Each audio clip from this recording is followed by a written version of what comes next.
never be sa. Na adieni AC na digi u ko join MPP dabe.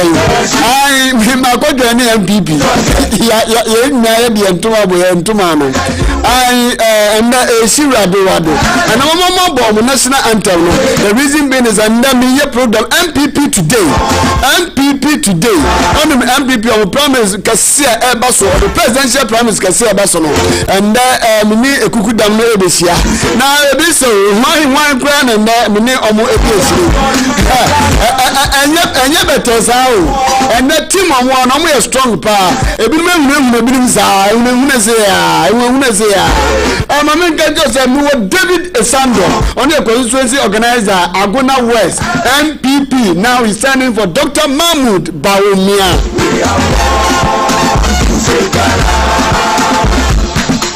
Dr. Mahmoud Bawumia. Also ayebida. Mwende me mabada. Mwan sansun fa me nko. Na mwende me kwa. Betumi aye de chensa. Nti anu na ye sa me kremli. Betumi abanya sa position na. Sa so na wo Solomon Forson, first vice chairman Aguna West, and next say oya brand a champion coordinator. Hey, aya somewhere. Yin tending bia na sikabi abana we me pewe ada. So ye tending bia ya na mabo madina from you. So some man say ye. So na mo na nyako. The campaign team member and my honorable Kennedy oyini e Japan na comprako. Party, we are the new party. And in the same world, we are all. And in the same world,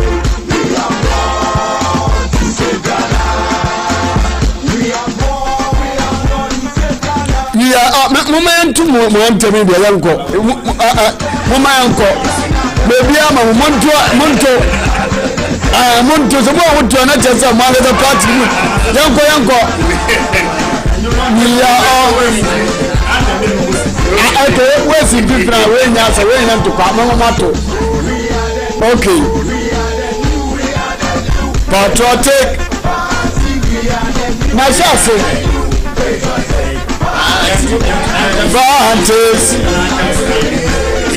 Okay, if you are saying no man tell no more standing, we know no more man tell. Maybe you say we are all to say Ghana. We are born to say Ghana. We are born to say Ghana. The elephant is and we say we are winning to say Ghana. We shall win to save Ghana. We shall win to save Ghana. The elephant is the same. We shall win to save Ghana.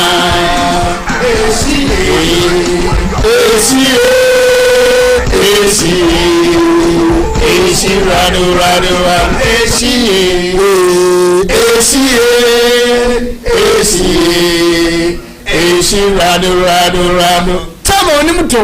Mental from A to Z. Tama onimuto. Tama to na niya onimuto. Nizo so onimuto. Sisi abra champo ndini MPP onimuto. Aya simple.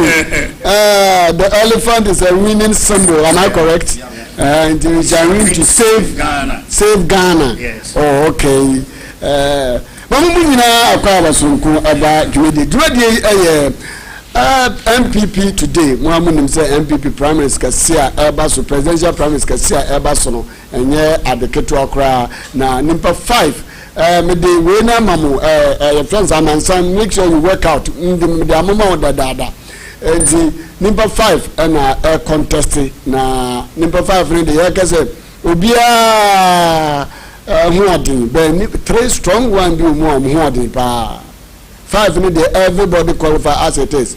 But ya kase obi huadin a akwensie bia ne yakwa bi huadin chebi and Ghana here no say NPP party as it is now no say you can't omo den pa de any Dr. Mahmoud Bawumia honorable Kennedy Ohim Japan any Brand Achampong they are nkofo a omo den pa o ta wezi mu na me no kase ya no bi ka tell say Brand Achampong is no part. Who told you Brand Achampong is no part? Brand Achampong oba strong pa and ni abre so na ndi mami chiamu ona mami na kwa David bibia bakode na me na do ma yetiasi moja everyday fusan no mama kinu kwa no kakra yetiasi moja everyday fusan e we yarasi na adomara na da se mo e dey buy okay anya ko aba you standing us when we standing oh Canada complete ko Japan we are bakode e radio adum ne mo paibo complete ko wa hodi te se churo konkon so meti ase so ono no wa hodi a so wa hodi pa Dr. Bawumia wa hodi a wo me hodi dabi interestingly wow we are bakode na Brand Achampong season ojina ho pintin as an underdog oh e panic kete about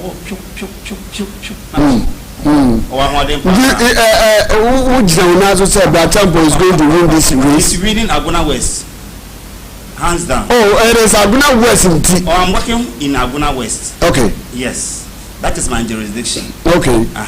If I win Aguna West, me win Aguna West, meaning I have won. Oh, okay. Yes. And this your priority is on a mandate. Obia fence constituency me my mandate is within Aguna West. Okay. I can't work within Aguna East. My mandate is to win Aguna West for honorable Brian Champ, and that is the course we have taken. We are going to win. Oh, okay. Okay, Mahmoud Bawumia.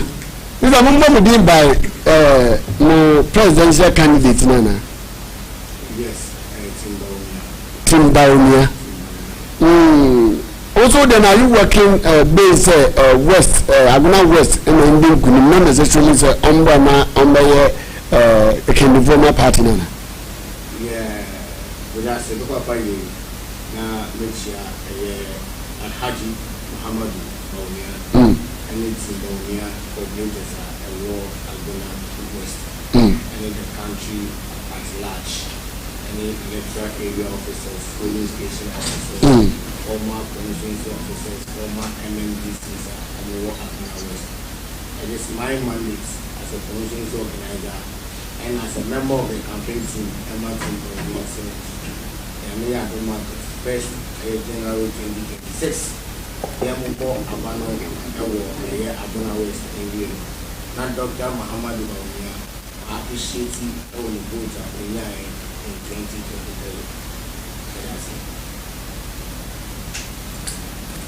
I appreciate the vote in 2023. But I will not be I don't know, I will not be so complacent. But we work very hard, especially knowing well it's an aspiring candidate from the region. Out of the 5 candidates contested, Bawumia, we managed to have around 70 votes. So Dr. Muhammadu Bawumia, all that we are saying and we are global is to appreciate the votes. Okay. Because there's a candidate coming from here. That is the honest statement I can say. So we say we and we are doing that at the 1st January 2026. Here to Aguna West, we got Dr. Muhammadu Bawumia, and Dr. Brian Champ with the women. I have not understood the dynamics of Central Region politics. Oh, okay. All that we are seeking as Bawumia is to appreciate and vote from where we left in 2023. Then it also help us to win the election. So we are working in the interest of appreciation of vote. Central Region here, when we say that everyone will candidate. Now, so young can run in the power with the Kane, to Frank Ama NPP, Ghana, and Dr. Muhammadu Bawumia, but also me, and Dr. Brian Champ, and what also me as a honorable Massacre. Brother Champo will be second, and then Honorable Kennedy Japan will be third. Oh, okay, game close. So, okay. Mr. Honorable, tell me about a bit about Honorable Kennedy Japan. Oh, Papa, me that say, me course no metie with chief for ne Kennedy chief for nyina. Ani aguna west. Ye nua no mo ha. Ye nyina ye dwuma de ama. Ye Papa Kennedy complex go Japan. Intino oni ya kan say ye no ye dwuma ma only constituency no. Yeah, Papa can no the whole mine no NDC fool even be am yana put him say yeah Papa can the baby and cry no person beka. Okay. But one thing is say ye na ye hwe sanalo na yeah Papa ba o me wa yade say ye dey call 2023. Tell me a bit about Honorable Kennedy Ohini Japan. Oh mani na jitu say ono na ye dey ba obeboa o mine no obobo party no because ohwe ne neoma oye ono wankasa Kennedy Japan angasa no ma oya o man ni gitumwa abna ne champion na ba o memu na support na utumu sa papa no o safata ya he konfo na chi neoma oye wo Kedu Center 35 minutes or hospital neoma oye enti obi anyum sa papa no ono safata say di bedi party nenum. No one thing is no cry na nipa mpese be betini ntino and at times I say play champion the play champion ba me abewulem but no cry ni say ya Papa Kennedy Jakopon no safata say ye de ne ba you be the party nenim no di o man nenim enye candidate ne epo ye pe president now a complex o safata say me ne ono nim say candidate na be di kan no a sheda de akonwan and na entem ka so ono anka na sem ono ya we. So, because nipa yehwe nipa bonembo de otie ene ya de bibia de ahye ne nsa de bibi so nsa na wentumi anya hu adwuma na wo se nsa mfa homle de ba Kennedy complex ko Japan ye di esi 2023 na obi akọ enim se single vote ko obenya but de hwe di esi and no man ma transfer any party na transfer say no this is the personal I was say the party into be say minia a complex or a man of vision or would you so do and in the news were doing so and you're non one butum a your mind or juno mine or juno muni pebia yeah tain or dream who say will be do mine so a beboa party na bo mine anything and this full sufreno and people full sufreno or mining in a sufreno into many animal by Adrian and this is higher home. Okay. I think that is a bit about Honorable Kennedy Japan between dance between Afano and then we say a confirmatory Juma Waya or oh, Juma be document. Yeah, our factories are a dozen or mine the any president, even if he and an uncommon Kumabla so Abekumane. President bien wa be the president or obi factory and a complex no just MP but in factory say what did you say president be no be the man will be factory one can say be yans and you be the man na do man sika because all my no one can say the sika be companies and sana oba be the president I will sure of the fact is so no you big no be do no be ebisi ha una ya say so you are trying to tell me that Dr. Baruni man you are trying to tell me say even Brian Champo there was a news around him so you are trying to tell me that Brian Champo say Ken you made mention of them you said say obi enu ho a and also can dey me come dey me say obi enu you so obi aka na tell me it's a party and I'm you should face the facts and the realities on the ground. Yeah. So as you are talking reality on the ground, we should be able to applaud say Obiya but what Obiya it means you are totally condemning those people. So Obiya what we about the factory our mind on my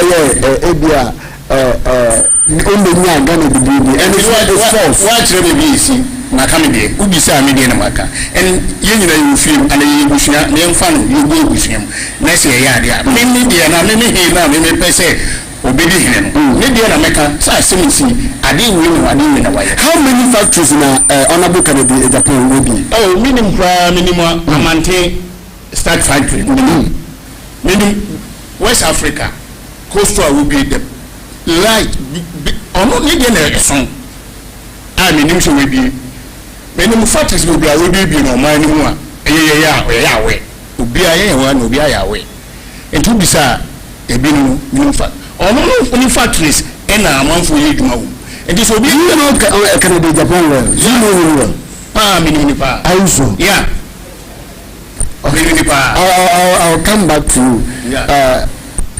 Mr. Bonachampo, a bit about Solomon Force na coordinator.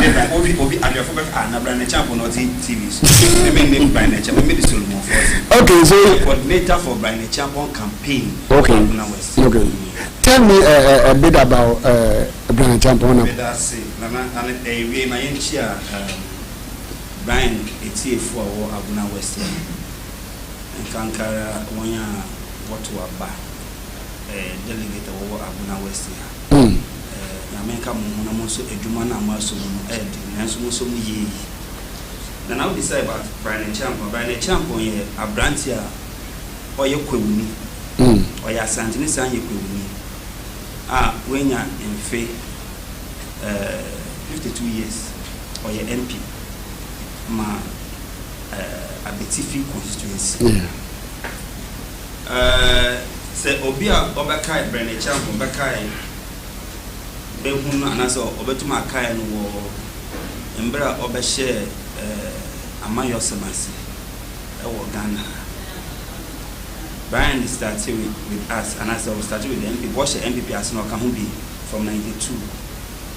Ono baka cho say na be goro boy who was smash mama na any demand na no obedu baby wedi na in the year 2002 Sabre na Branton here say obeko parliament ahanti ko parliament usuhu constituency ona openimbi na nka ejina ba no kwase ni okono went to me the famous 51 go prime minister about 4 or 5 times na amaso na we till 2008 na ora Brian Champion onya akwanya ekogina mma Abetifi constituency ewo kwewu na ubisa Brian Champion yo bia sabi oye politician oye amayoni osan businessman. Okay. Say Africa yepe hotel esua offer hotel no Rock City Hotel enye promo ewo Abetifi kwewu Abetifi kwewu ketia say oye abaye dwumani ende na se wutie me a pay slip awodi chia ka software banks e Ghana he nyina use nyina no oye software developer on also developers are software nyina bankers na controller accountant general wo use nyina no Brian Champion eno use o developers are software na ende yenya homfa so asoman and if you are oba agokensima koko enkoko was what Eastern regional Brian Champion kuya ya intama ya wa bem no osha say OC sports stadium e ama nkofo a wo nkoko ama wetumu edi agro wo hoyi Brian Champion kuya kana semi and the MP before wo parliament wo ye 88 Eastern region ko or the Npp 25 na ko of wo result no na Brian Champion ono kwa we produce Npp 24 ewo Eastern region the ama MPP in 88 oti 24 fima obehu mbode mbwa Brian Champion onanko oboy the man friends MPP party until we say Brian Champion na say how as I can say so modern boy is single-handedly sponsored. Okay. Eastern region parliamentary candidates. Okay, we sponsored. Okay. He single-handedly sponsored or presenting Npp 25. Okay. Emma party no bo won ka. All right. Some of them obi etua 1 cedi. Obi etua 1 cedi. Na no bo won ka. But say bosum bia mo bia 100,000 Ghana cedis. saa mo de yeka these days called 1 million Ghana cedis ona ni kotokum sika anye abai na na say party no boy nti me kasa be wonjina so te be kasa o de nipa 25 e de bojina friends say akenkensi na no ba obie no ko produce nipa 24 we produce 24 MPs they are good friends say MPP party nti we say they are Brian wetu my e bi na ma boss so they are all right.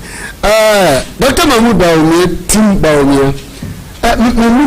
Before I ever buy a topic now, Dr. Mahmoud Baumia, a day name Van Kaino, I think they between Atwa Bakra at the amendment of the LED MPP.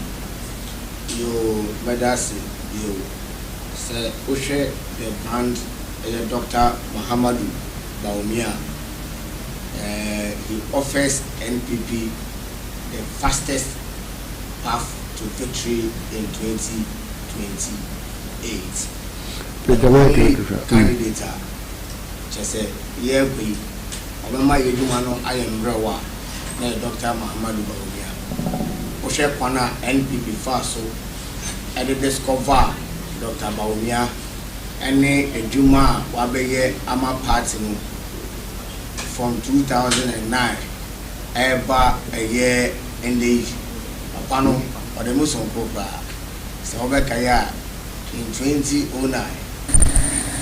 In 2009, we are party Limapa.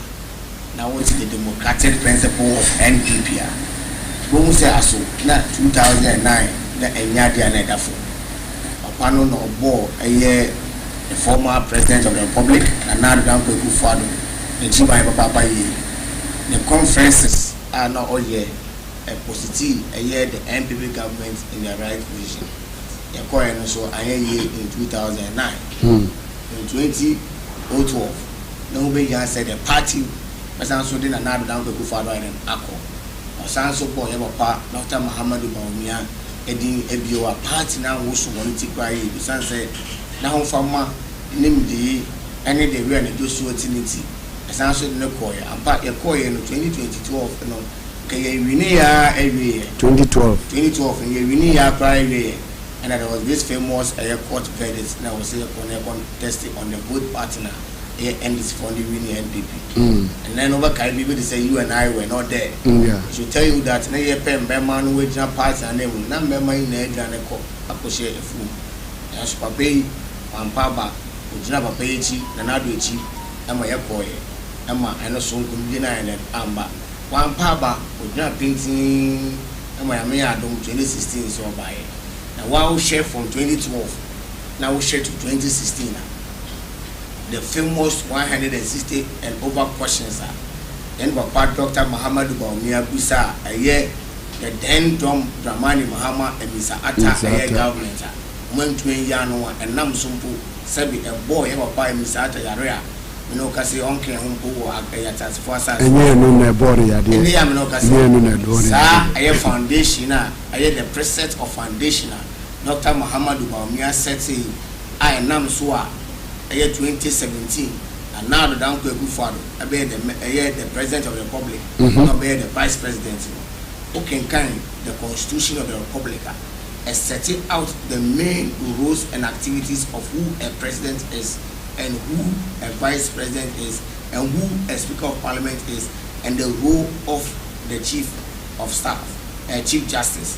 The president in one man, and the human kakran beba a the vice president. The vice president in one man, the president in one man, and a speaker of parliament.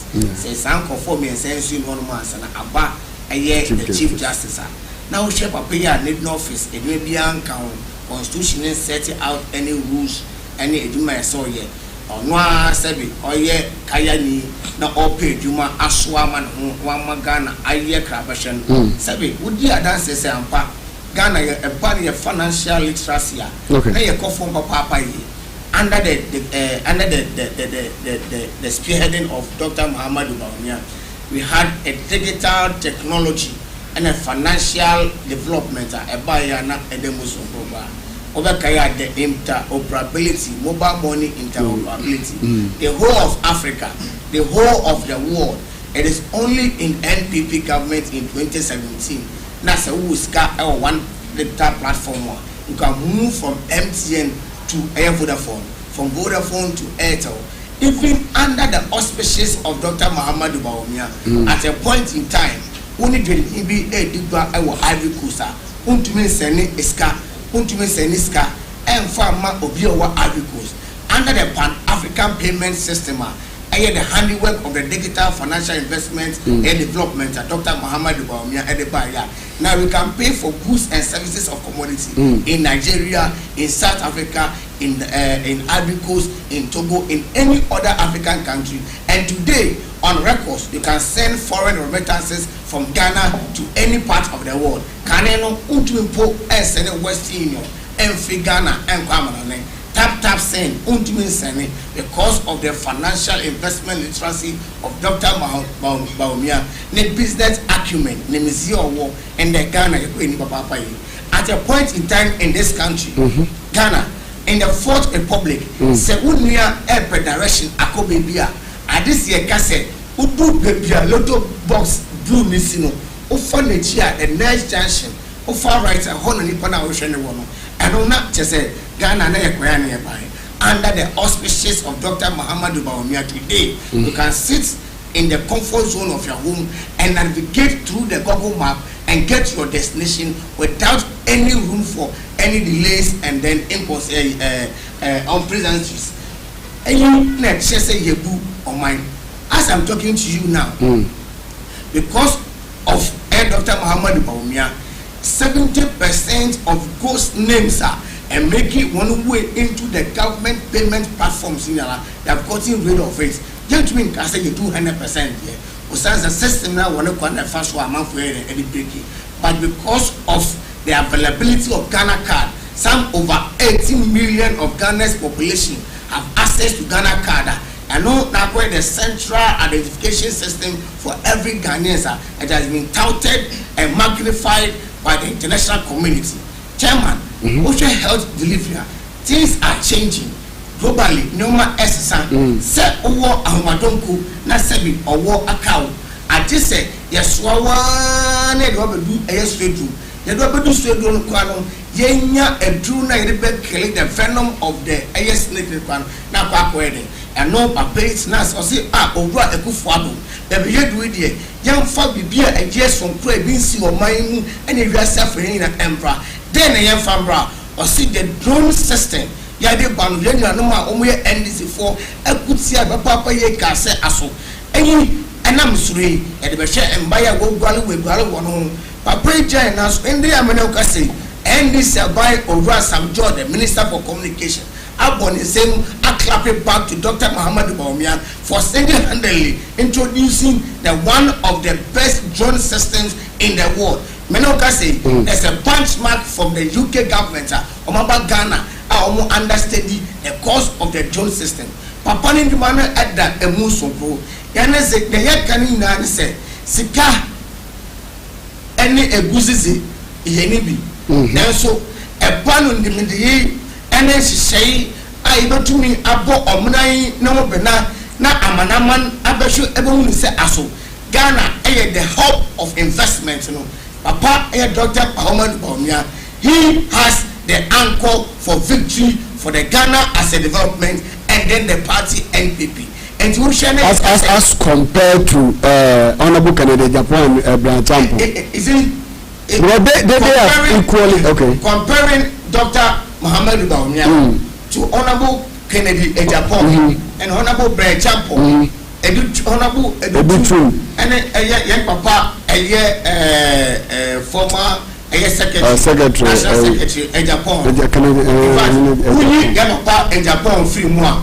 The rest of the candidates, no, they are mismatched to Dr. Muhammad Bawumia. One today. How? Today, if Honorable candidate Japan, you sound like him go for be on your election, going to me in fourth position. Is that what you are saying? Yes, the American said. So we share the candidate Dr. Bawumia. Who to me find compare or be to say Yoruba a year Kennedy Japan. How? Any branch. I know the Chilean I won't be able to now compare. Then Papa Dr. Muhammad Bawumia. in NPP Parliament in terms of loyalty, consistency. Okay. And I for abiding by consistency. How? Honorable candidate Japan say consistency. What do you call consistency? Let me learn it. Okay. The only person the loyalty and in the consistency to the values and democratic principles of the new patriotic party as enshrined in our constitution. Now, any day, I have a Japan pet and our son of Famana go to the competitor Tabaulia. One, honorable AFK Japan. But somebody will also ask, you come there. But somebody will also ask, Dr. Baumia, somebody will ask. So no bad or no consistency. I mean, what have you done? Profile can say we use it qualifies the money. Let me say statement me making. Yeah. A statement it is backed by facts and data. May show the democratic integrity and principles that are enshrined in the NPP's constitution there. Out of the 5 candidates, only Papa one said one out way. Dr. Muhammad Baumia and nobody in the pedia. Our party no partia. Nay, Libra Japan. Japan. Because he is part of the founding members of the party. Okay, from its inception in 1992, he was there and he has all the historic antecedents of the party. Very well. On the way, and a contribution to the national party progress at par with Dr. Muhammad Baumia. But the like of Young Papa Japan. Japan is a businessman undisputed. Or your party in Mapa. You get to so on the Nanima and Oye, and then as Papa. Yeah, Papa was said as a parliamentary candidate, as anity. And Chumusha, one attribution comes at the back of being a parliamentary candidate. Okay. Osha Papa, I am Brian Champa. He is also touting achievements on his hand as an anchor of Eastern Region and as a parliamentary candidate and then member of parliament in Eastern Region. So they are all giving you the chronosis of their benefit to the party on a regional basis and then on a national basis.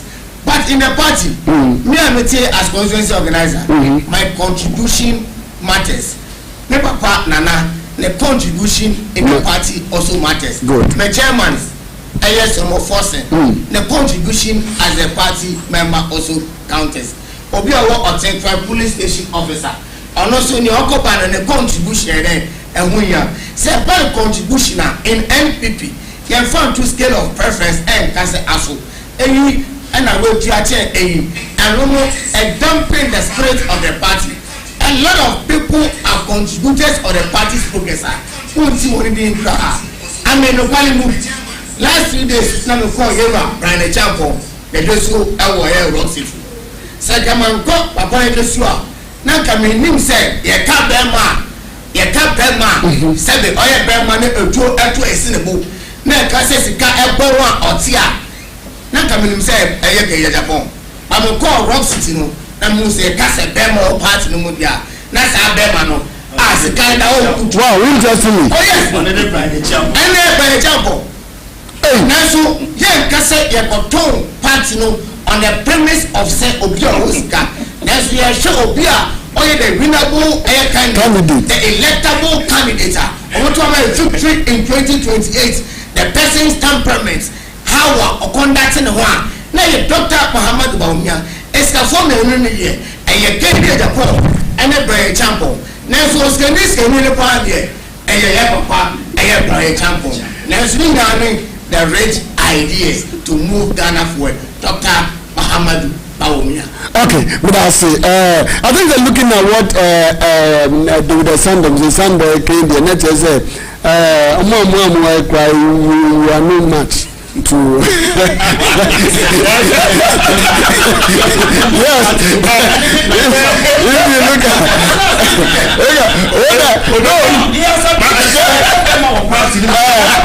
in the contest, but at the end of it all, he said, so you're a winnable candidate.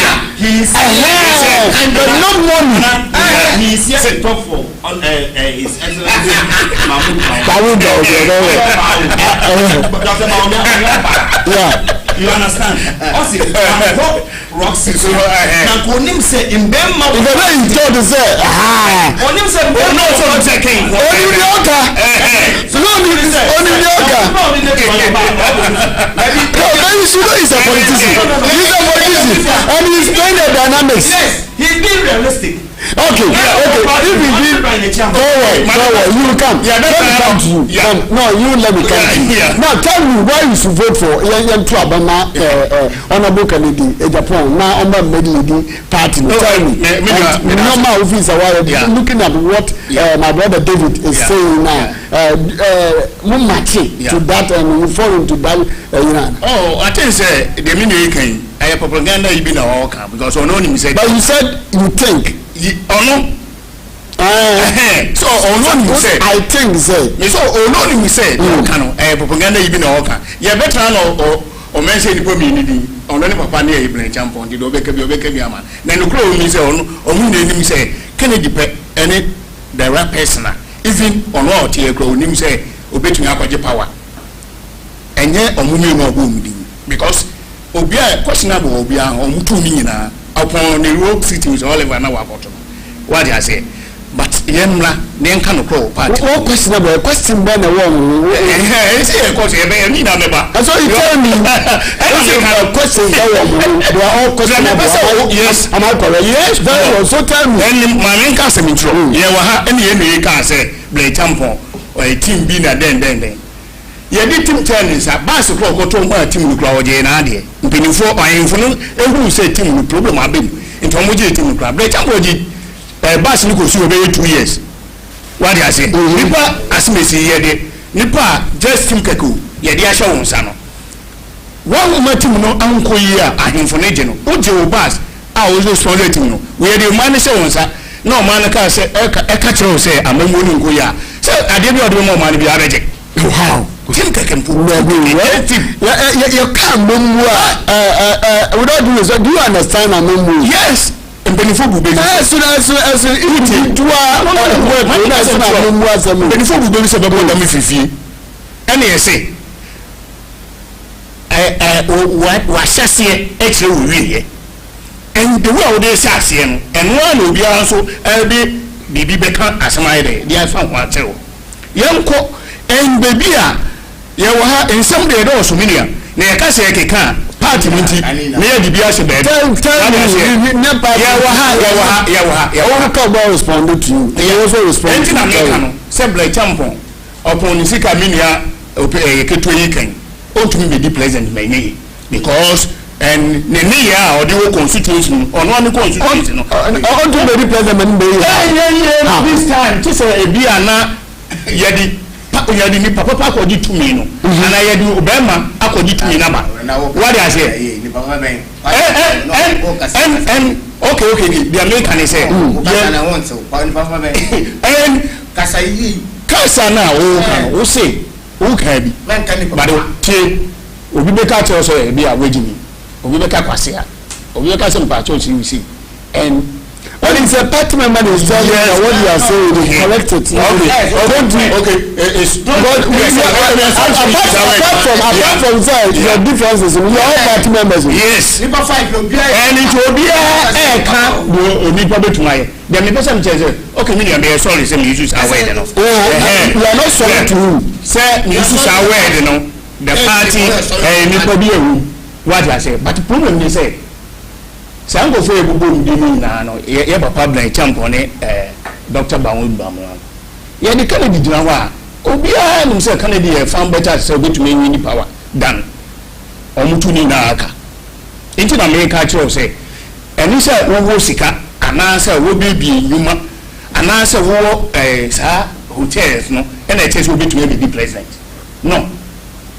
And if that is the case, then you so and no Honorable Kennedy the president. If you are telling me, let's say you will sika, you will be okay, what else? But only any one summer, any look like and the moment to be the president, any member away. Okay. And now be to be the president.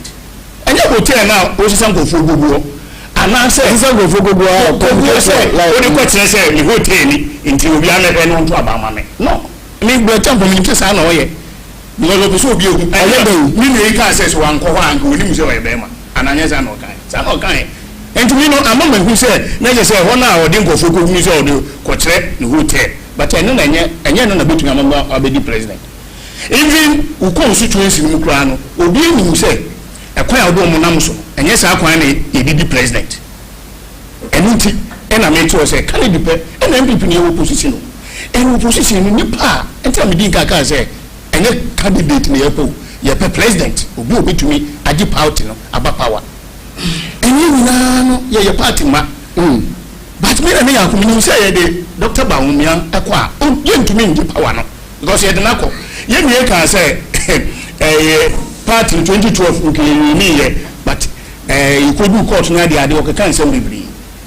enunti na party ni tran say na ye de power ne ma no 2023 say on koji to no maye ekosi say when to be and even is younger vote and one club I think not a region voting no zero and you say I use your data. Oh no, it's not zero. And from the winning semi maybe winning not a region no oh ba me winning wa yen ka candidate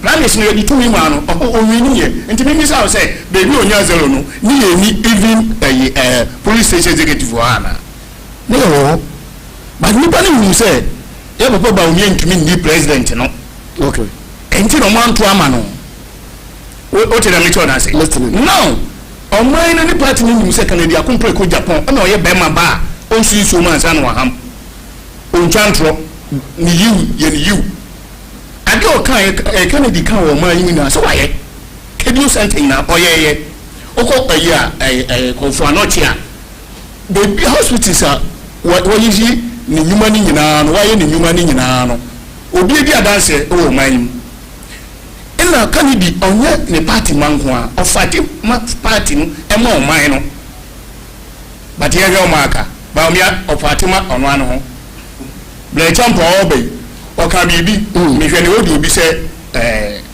o sha se no otua delegate bi ka wo ne constituency se me wronga ne nipa ne beka also all started ni won road obi also all started no otua ye started party no or sponsor party no from the beginning na MPP party no started here ye misa say ble champion now no kra no how many years international no kai say ye started beginning of MPP no oka ho na o sponsor here no obi mra me ya no ho no obi no be so no because na anya the work and entes are enim no ntumi nia de tie ne se oman no si yin ebe kan kra uko from a uko market bebi obeko bia obi ase ohia Kennedy akompre ko Japan wanka ba omia wanka bla champon obi a market uko stu bebi obeko bia obi ase ohia nya market for na etro sa your friend is primaries no and if you look at any use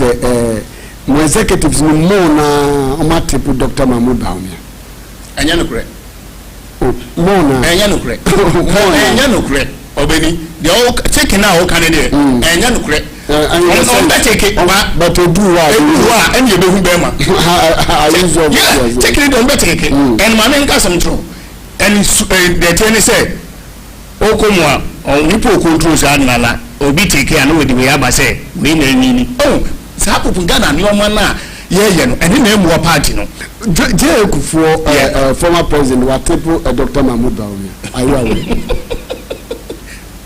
And yes you say oh you are not sure oh now come maybe but I have the facts here our supreme one take is no yes oh now come me dem hu enter me din kaka cho say whatever o mining na mpon take Canada akumpe ko Japan be ni na sa de na mo de to we ni say we are take say nde masa enya no na to aba wo enya no na to aba ma me nka sam tro de to aba ni say kokomuti na to aba di de no ene ye bohun be ma now ne de obi a be ya bibi now de atu futuro de gu amanfo ni say Dr. Mahmoud Wamiana we win ya take amano no but oko grounds are even ye delegate nana including me pinning for me no mutie kra no omu so mbeto abama ya papa Canada complete kwa Japan but ya ba any ntino bia ye bia ma the candidate who so or mafa what they say because omu nim say me nia be me to ko nso de ba me aba ye win power promise ready and ye win this but that time ne obi enu say oh ye papa ba onua one na na do na wo to bibi na ye mfa ma no nko na ye hwe matrama ko ne de ye wo that global info analytic you know wo na me ka say info me hu pa ba ye no me twa ba obi ni ya no da anu twa ba masa then info dia wu a former majority leader me see are you in the news are you carrying the news you can come who kra na enye na to aba ninia me catch you say you da wo say me na America before the so yes na me catch you say en uhwe oman ni mu a se dey decide no ba dey asanka be ka say Dr. Mahmoud Mohammed or president what dey say but did do na kokromoto kwa to aba no ene ebu hu chale se na ewie no ene ebu hu chale. Okay, so senior we be who challenge dia na Mr. So Dr. Honorable Brian Champo didn't know yen to abama no nobody more by na work city pe na ntini yen to abam fama Honorable Brian Champo na according to our colleagues also saying he was some degree I been such a too empty substance being it's an insult. Yeah, insult empty. If you tell somebody empty if you tell somebody empty no never the only bad can on kaza be sincere to yourself empty na me ka say you should be on ya but kasa if somebody is empty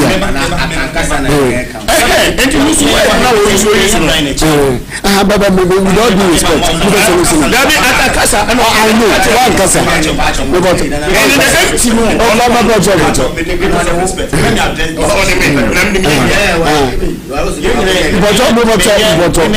Solomon force me ya Brian Champ. Very well. And now to mention something commission. On your can Japan. Very well. Many are some toys. On your Dr. Mahmoud down. Ya wa hase ya kasama. Ya yi di wechi. Very well. Nti ya betena ha. Me to me ka say Brian go for aguna wase nyina me na me nyanse ni wo. Ebi mo ye nyansa fo se me ba kwanya ne wo nyan ya wa betena ha.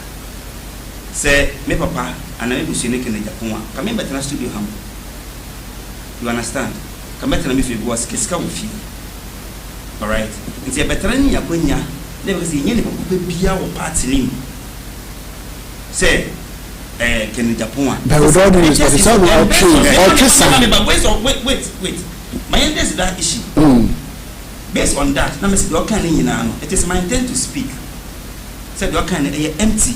You were given the opportunity. Won nya akwanya say, can the reason why it's here as a team for what the delegate would see you. As what Obama can Japan. I'm not surprised that no one person ever. Come on. No. You are not being fair. You are not being fair. But you are not being fair. You see, this is outside matter. No, Mr. Soro, but you should also bear with me. The outside matter, it doesn't come in. This is outside. You don't make me come up. It doesn't mean. If you get to know. We to make so ya on a lighter no because so inside one here. Because the papa being him is a greatest insult. What you saying? You should apologize on it. Was also brand a champ of Philipia.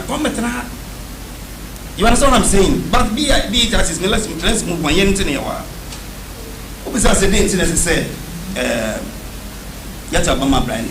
I'm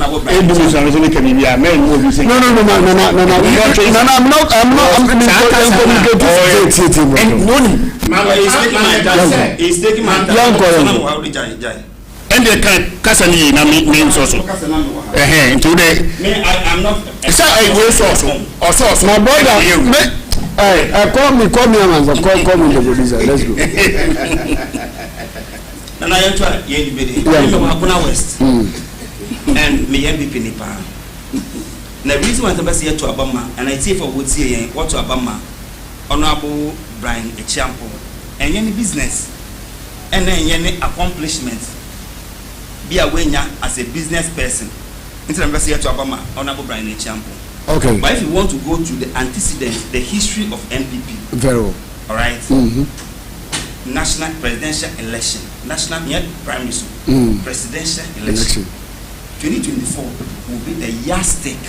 And the being to Sudia, it will be young, and it will be young. From 92, original election, Honorable Professor Edubuahin, on it, Jerry John Rawlings, in 89.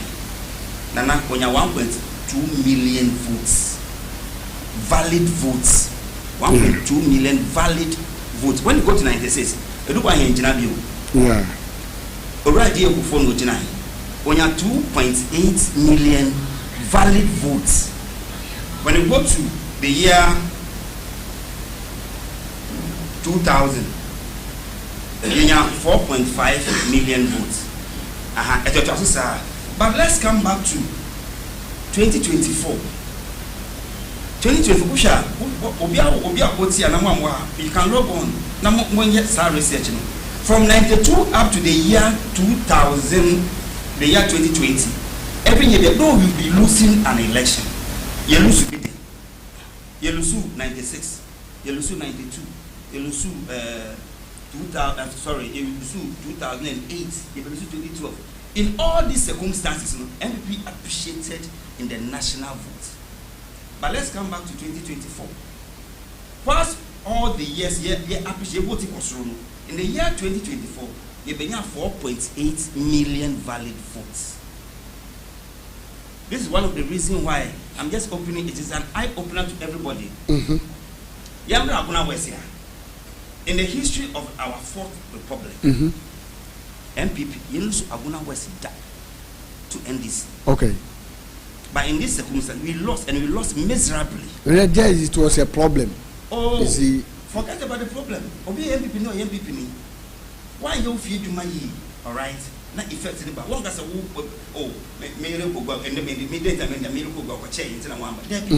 the effect, the end justifies the means. All right. Listen. In Aguna West, you go about to NDC beat us when you 30,000 votes. The vote difference between John Mahama and Ora Mahmoud Bahumia was 9,000. 9,000 plus. Was it 9,000? 9,000 plus. Check it. And the parliamentary no was the 6,000.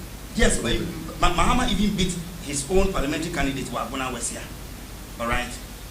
Now, forward, fast forward. On. Yeah, well, Obia election year will be a stronghold. All right. Okay. And we can tout ourselves a young stronghold here, Eastern Ashanti. All right. Now, Yamia Dum, Honor His Excellency Mahmoud Baumia, or the Northeast, or the Abekanyam. Now, Oshe voter, young stronghold, Ashanti, and Eastern, yeah.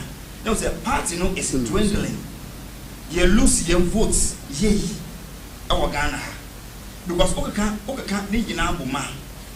the difference between MPP in Ashanti and NDC won Ashanti Babaya one strongest fencing, one stronghold. And then move on there. Let's say NDC Ashanti region invariably Babaya NDC for one stronghold. You know why? Yeah, you claim to say Ashanti stronghold. It's come to. Not say in Ashanti region, NDC vote when you are Ashanti region. A dozen vote what you mean your own voter region. What does it tell you? It tells you that gradually. They are taking over Ashanti region. Gradually. NDC is taking over Ashanti region. And it is a fact. And the facts are there. Then we try how can NDC win 7 seats in Ashanti region? How? So you're trying to do all in the name of Dr. Mahmoud Baumia? I'm developing a point. Okay. So don't your point to do.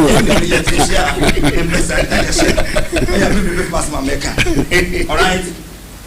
in the 2020 we lost 7.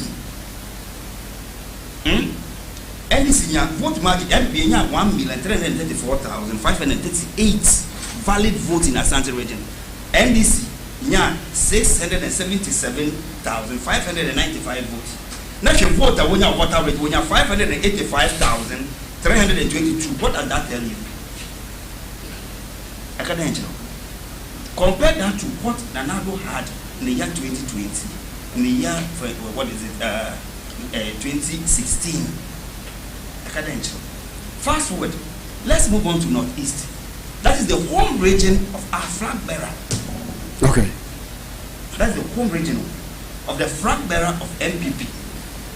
Whilst Mahama was winning at his backyard, Mahama to be Boga, young presidential candidate in the region, on your chimpe. Alright?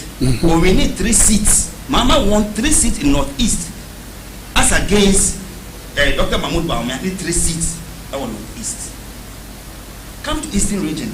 It's a year stronghold. And I'll tell you that we are gradually losing almost every region to the NDC. Now Eastern region say stronghold. Eastern say our strongest vote.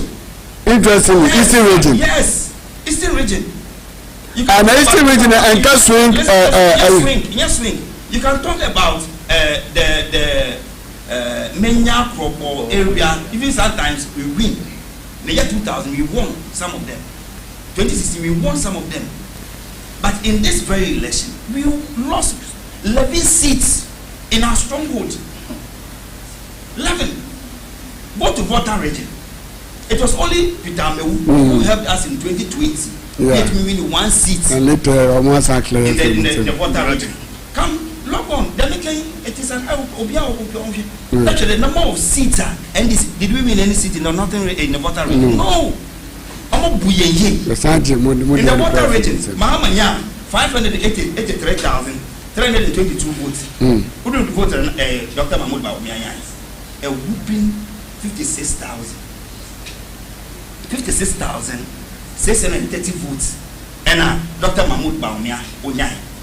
Now it gradually tells you, say, MPP. It gradually tells you that MPP is losing everything. The NDC. It tells you that the presidential candidate of the NPP could not match the presidential candidate of the NDC. Do you understand what I'm saying? But it will be a different ball game.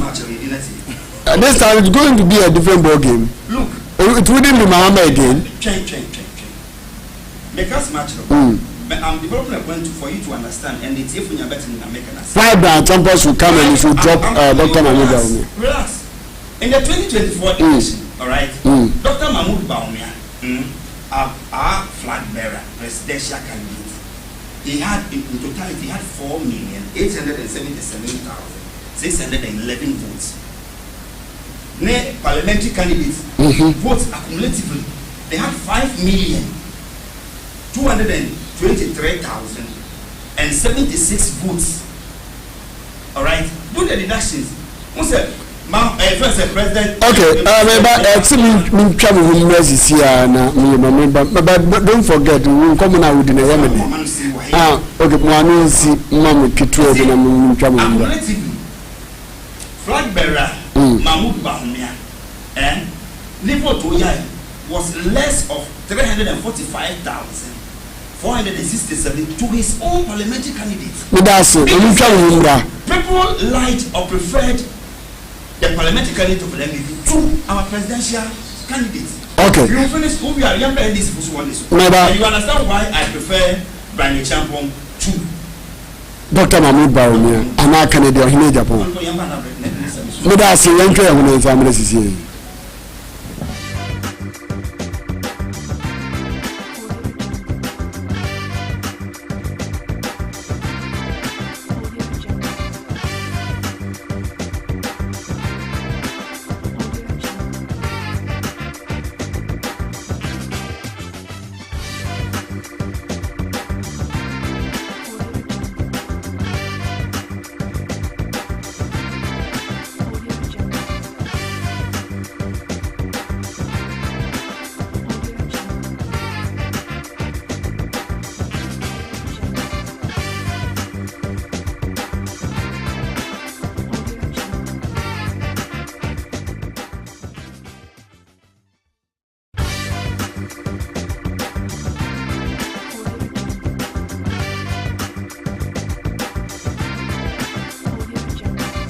bana me ba da ma me ka o se PH1 television so ni fidi so e da yi pa me din e de nana digi we Npp Today yenya Npp flag bearers no omo anemsi for e ha David Esando ono ye constituency organizer Aguna West Npp and as I say you know ono ejinama Dr. Mahmoud Baumia or Camp Baumia and team Baumia na was also na Solomon Forson on the first vice chairman ama Aguna West as I say there yenyan to promise yi there or say also our Brian a champion he prefers a Brian champion to make the Npp about power.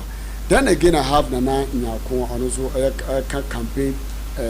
campaign team member ma honorable Kennedy Ohini Japan na also say yenya umunyina mu Npp for but yenya ento promise there ho na me gidi kire na say ho de the best butumi ade abenga no ade aba base Dr. Mahmoud Baumia on the contest no it was a slight margin na or the BT into feel say this time round no he can do much and much but also for business say honorable Kennedy Japan the on to me ni seat no kura the seat no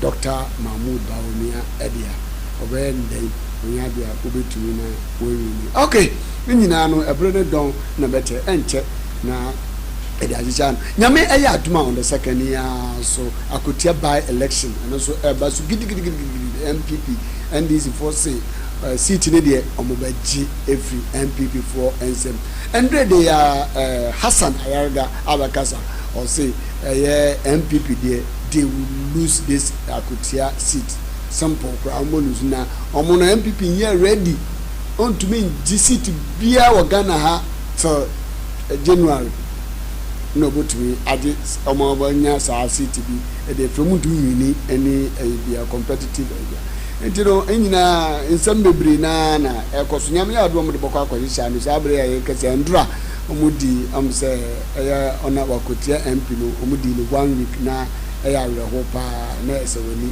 otu say MPP team ni na ko endre Greater Accra himfa Western Eastern omunyina ko boy medumadi no ekoso kama pa nti obi be say obi dey person party vote say ja mo ye say nyame ba yo madum na omode MDC for so dey situate mo lose kura and Nansinya MPP press conference almost say we say MPP for Beshisha Mufti near the soldiers and I say no money at the harding Wakutia in the IGP Omo Bonokoko so we pa no my course on Akutia by election 1 year they should be very careful.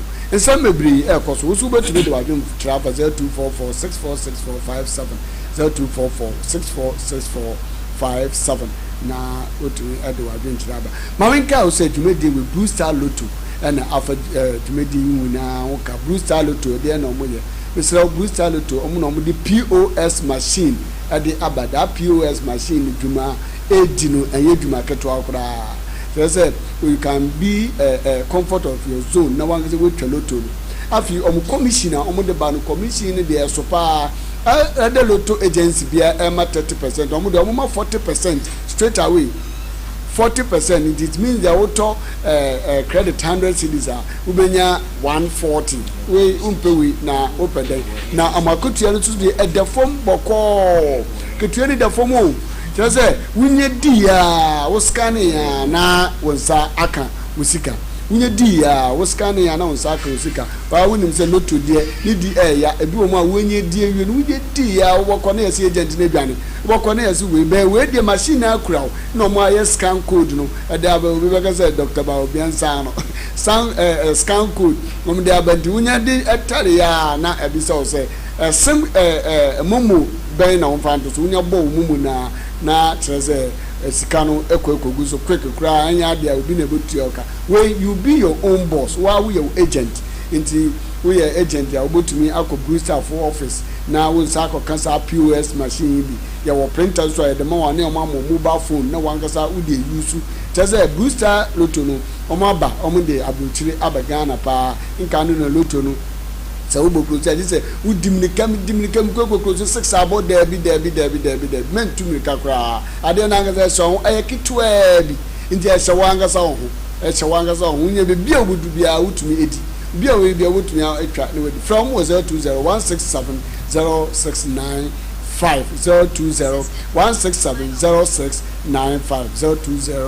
02016700695 and now over to me after San. Mamma can say to my Kobe so say almost per se almost them call for over 2,000 at the Cote Dubai and Australia. Switzerland, New Zealand, competent edumoko pa na almost youth no person would do omoko until we youth na in fact ope Dubai akọ and ope Australia ope New Zealand, Switzerland akwa and also akwande dem boko kra prize nya dia ya juice ka work and pay yes kebia no mojo work and pay ko eweduma na wo mo de amatete wetua nti omo se mesrawa bomodin na bo omo bo pin omo na omo ntumi emfa nko why ready pass or person ko abrote bia mesrawa bomodin na pinchen ora travel and talk na omo ntumi emwa pa yi omo number obotumi e de afro oba from we ni to suna membo omo number no na me kasa mfa nto so za de den 0538361646 0538361646 and any number obotumi e de afro mo na wetumi ekokodi omo bobo maybe bia atumi akọ 0538361646 0538361646 and Ora Travel and Tour Agency almost secure a genuine visa Canada, Germany, UK, Australia, Dubai.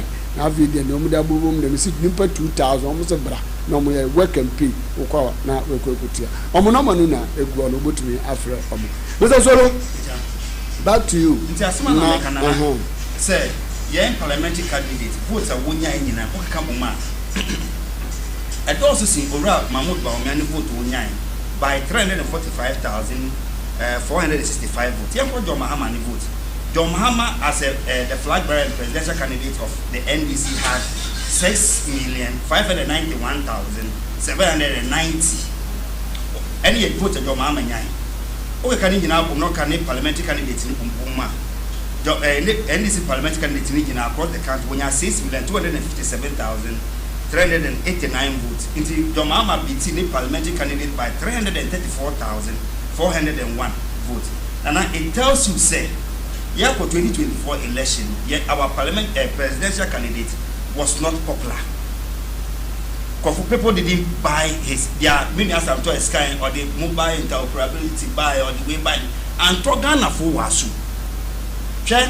Now again, moving on. Yawahani yako promise 2023. Dr. Mahmoud Bawumia beka said, "Ono oyesabi Muslimini." It's yantwa ba manodi.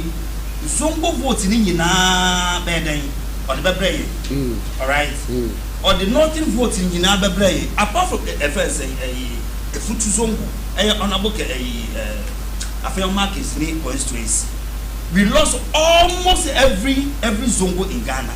So what was the impact of electing Dr. Mahmoud Bawumia to be our leader?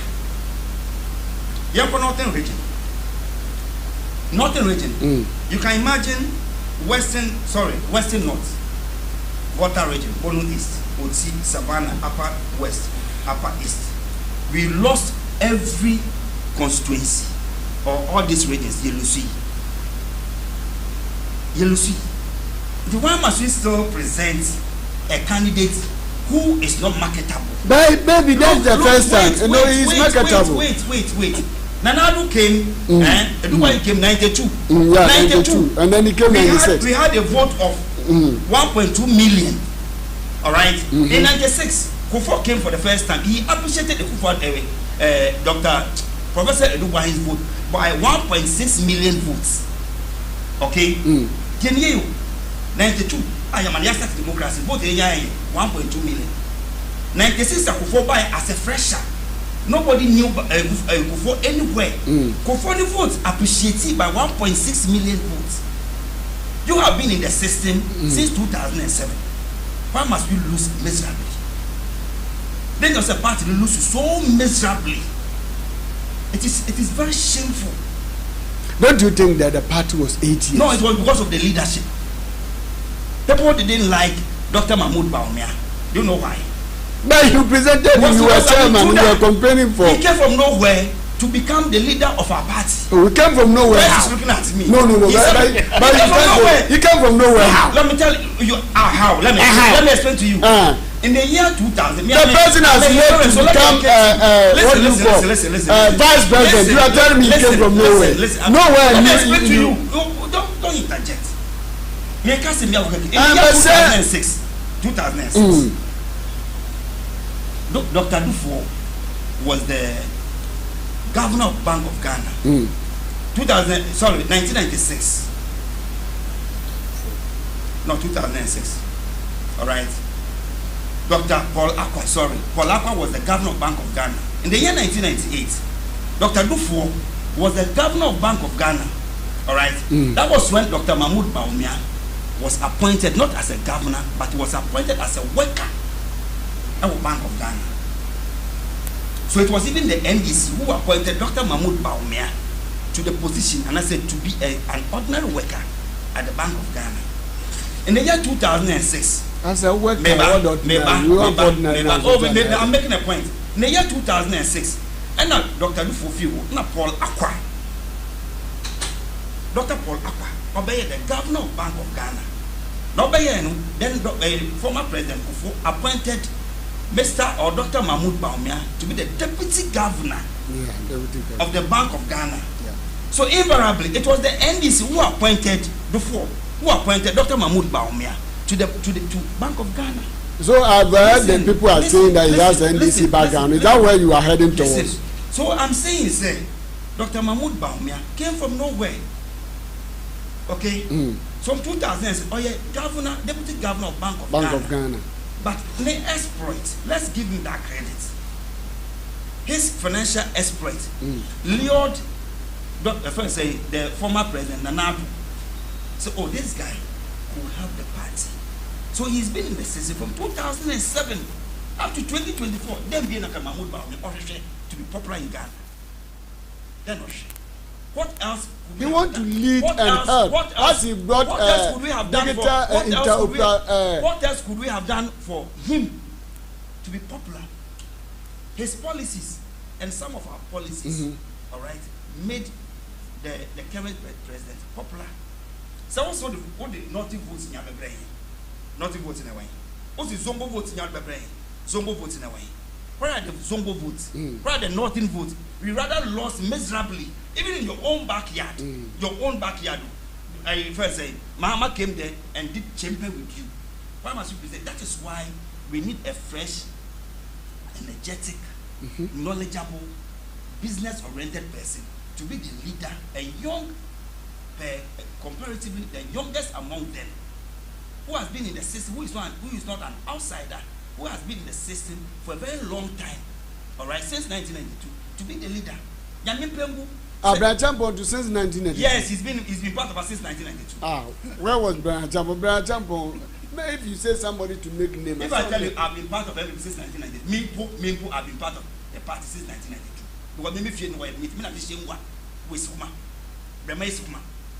If me, I can tell you I've been part of NPP since 1992. Why do you have to doubt the what Brian Champon is saying? He's been part of NPP since 1992. Okay.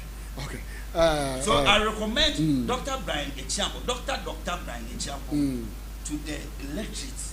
In Japan. He is already 68. One time Obama became president of the United States of America at the age of 46. At the age of 46, Ghana and sometimes I have a friend. Man. And Bawumia is using one year what did the mail and party. Alright? When you position one office and the appointees, well established appointees, he is using, and because he is going to lose again. this prime minister. Okay, thank you very much. He's going to lose again. Dear Na and Jenama my brother David War. Now, I mean, Kel said Daddy Lumban so 1 week air cost is Abria, Nuka said, just a new Padomwa, Abwa so or Daddy Lumban 1 week. Sene enya asam ketwa nyina no ye mbompa se nyame emfa ne kwensi na we ye die eyi kase pa ye hwe nim kwanse baba date ni banso a ye nyina de baba abotudwa na obia etumi ehu se de ye no esi ko Mr. David solo ke kabo o candidate no candidate onye winnable material on to me enwini ewo your friend is saying sa contest mu on kan ho kra se o hwe mu ka se mu di zongu nyina vote nyina baba at the end of it all you couldn't move to me and you said Dr. Bao your policies or the bias being the guitar and what have you that you are telling say idea at all and confirm they would have voted for him. But Antoine Dumuna and they be able to have war my guarantee. They opted out. And you are still saying we should bring Dr. Mahmoud Baumi. Do you still stand by it or you go to for Bernard Champo or can I get the bomb? Mr. De Graft, where the Mr. Swada Sibiu na Masre na Etiefu and Yashafu what the Yachahen or share banter. A sea between a year of rap by Champo and a Yababa a Japan in host to form what platform is what it doesn't represent the interest of NPP to measure Yaba a year platform as it says what Yana share Yakasem Papa and actions because Nia Wahainarano has its own consequences on any form of general election in Ghana. Yeah. Udimina awode kasa so one kase ye the listener can take a decision on it so me sra won pinfo na hwe because 2028 this you may see a winning the sra won to call a battle of ideas who can win us power yes said there's only one candidate that can win us power and that is Dr. Muhammad Baumia. Now they are missing an argument. Oma kasapa yi. Na omo kasa ni na who says aso. Oma atete on political party.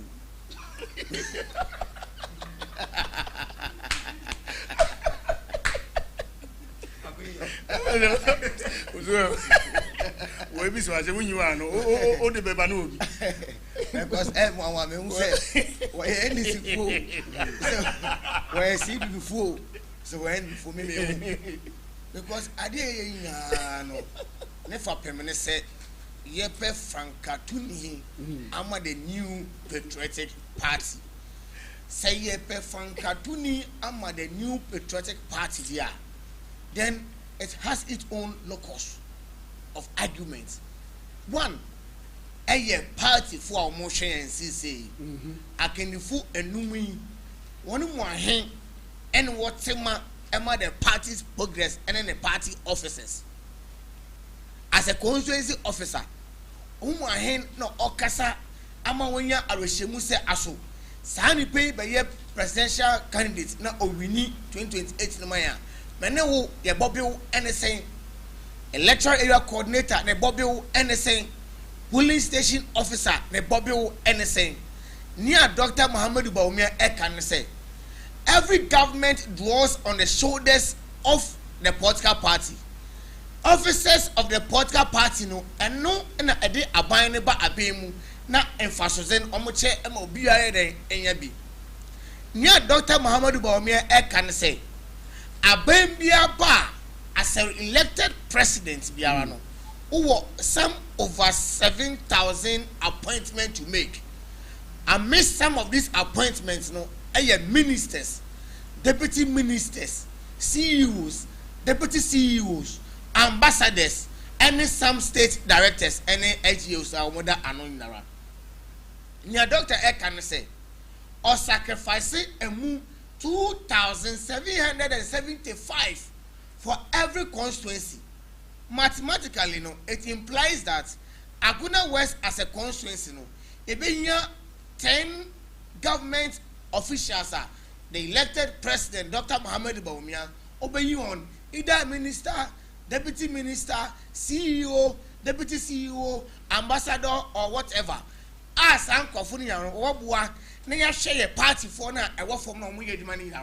I mean, as a constituency organizer, share my output in 2024. Busami, honestly speaking, I will only say I did 50%, and now I will say 40%. The 60% of the workforce now, I a polling station for. What is your take for them? I am a polling station for. Now, say, me 10 abandoned penifua.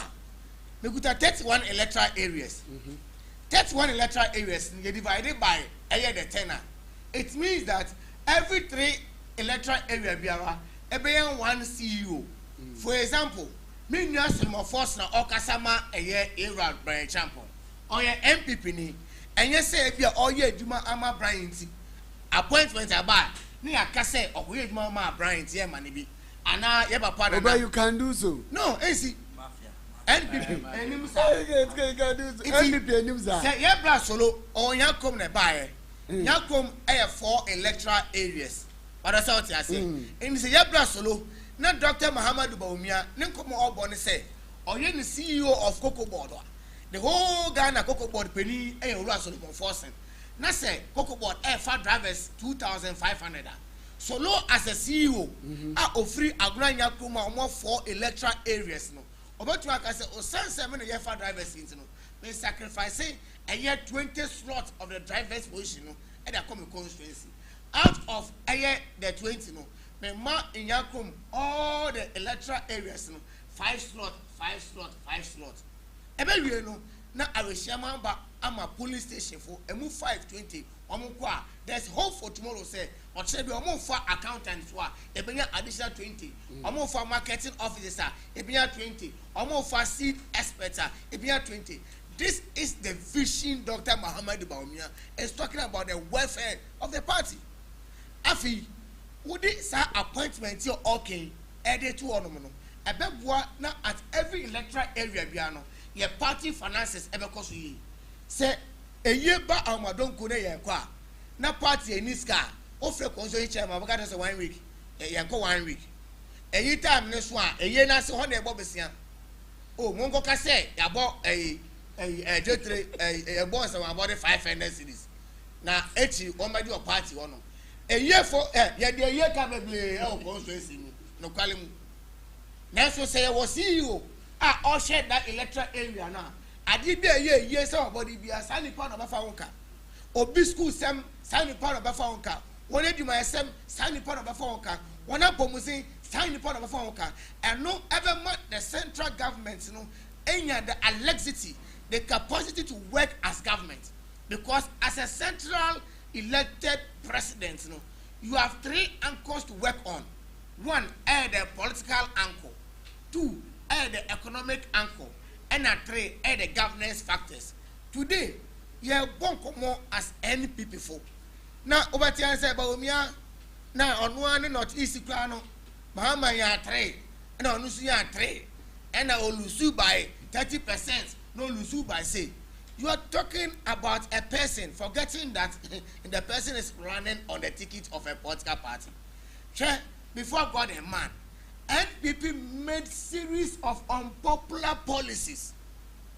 One of such unpopular policies are a high party power and a youthful policy, a betting tax. Betting tax. Ghana population size, we a 60%. They are all into bet staking. Even Papa what's office a watcher bet. Me mami bi o gom ocha bet. Na se bet na no anu ni sika odi twa no na o de 10% ebe to so a na se nipa na nkoto aba o se ba omi na why NPP aban as then the same government introduced what we call the e-levy. Ghana fought talked about the e-levy. Yes, so we imposed the e-levy on them. The Ghanaian population complained about the finance minister. At a point 88 members of parliament eba bonti mekasa na now a year. Yes, sir. My papa only form na fanipa where echo to boost investors' confidence. Look at the economic predicament. Say anapa osore oto da kun 2 cities.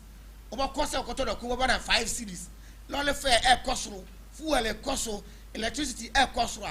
Are you telling me that whoever came on a ticket of 2024 no, now can we need election for NPP? It is never true. None of them. Because the same issue and them the Northern votes near Asante votes near and the regional votes near no. The issues. Talk, what I talk. Issues are now gone out of the government. The NPP government in Angasano now about 8 tickets so and they are corporate Bengano. The party as NPP in government, no, trust me, now you are having just 20%. Unless you are not truthful to yourself. And you share your Brian Champo, for example, or can say Ampa, he had to put in resources to salvage the Eastern region vote, not at the NPP and but Musa say in 2020, percentage wise, this in way candidate Japan Eastern region, who share the vote party in terms of percentage in 2020 election. Now they compare the vote party in 2024. You could see boldly that in 2020, Eastern region did some over 61.7% for NPP. But in 2024, the vote party for the general election in Eastern region dropped by another 1.7%. So there was this canker that was going against us. The issue of central region. Because they had free. Who share the achievement of Papa Brian Champo or the Bua party in Eastern region. In central region, and yes, that's it. But also what I say says Eastern region now Papa we need some over 25 seats. Now end this year with 3 4. Central region, yeah, Papa, Oraka in Japan. Now, or percent of Bear Francatunima NPP. Other in a year 4. Impo ne backyard odia board ni tomatoes ni mokoplano. Sabi ne parliamentary candidates near the Elusuye. How possible is that? Because Kennedy has been a parliamentary candidate in Asen Central for good 24 good years or so. Now, and the men Kobio. Now, after Obimba Kwa or on the ticket of the goodwill of Honorable Kennedy Japan. So, how come the person lost, but Barry Champon retained his seat? Although there are another school of thought about the candidature of Papa Barry Champon in Abetifi. Barry Champon had contested 5 consecutive times in Zoom and not won, and had to change constituency to come to offend Abetifi. So in politics, you know, Ebaneden and Owosika on no party, of course, whom Baku Mianu Miasa Aye now so office whom now ba Abetifi as a Amano. That is the order of the day. So in as much as you have a candidate coming from a region or the input financially, it does not depict the overall performance of a candidate in the national election. Lastly, I'm the man over the there are some dynamics that you have to put at play.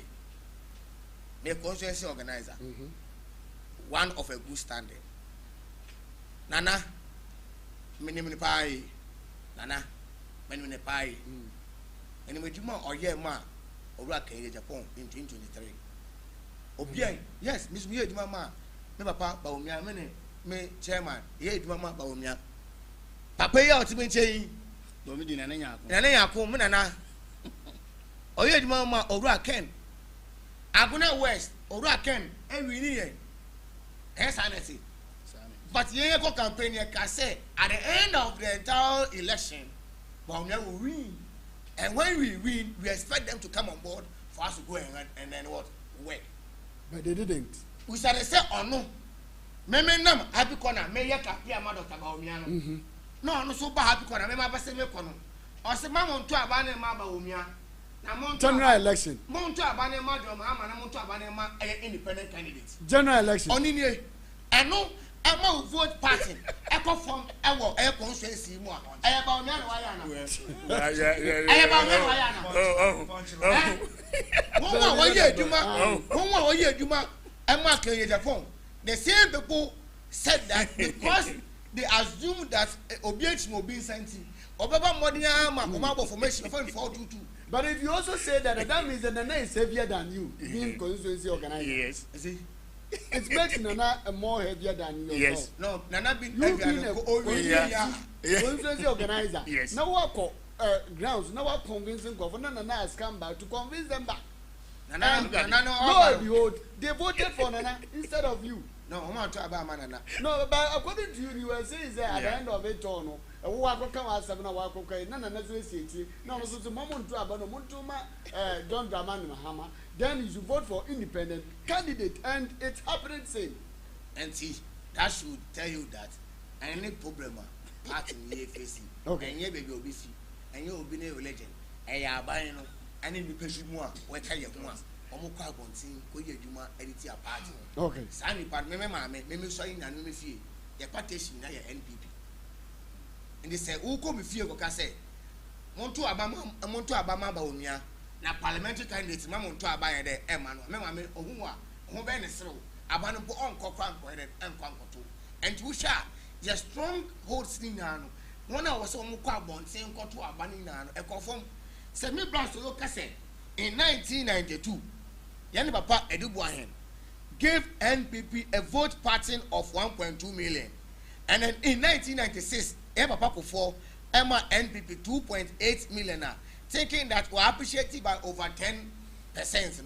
I'm telling you, in terms of percentage wise, that algorithm or the percentage argument is flawed.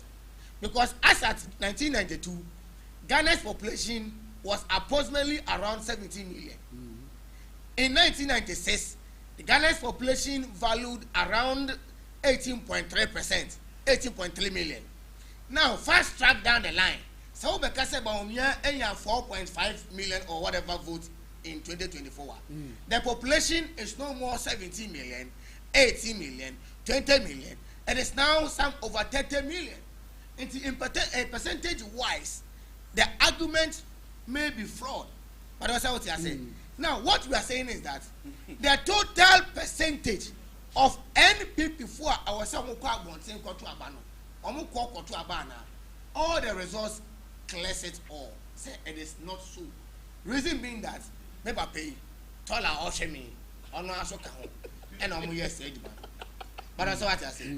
Taller or not here or shemi or same way.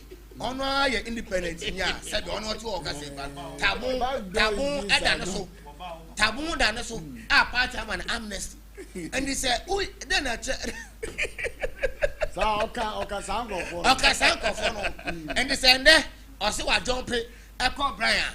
It should tell you that people who are jumping. Only Brian or Brian. Okay.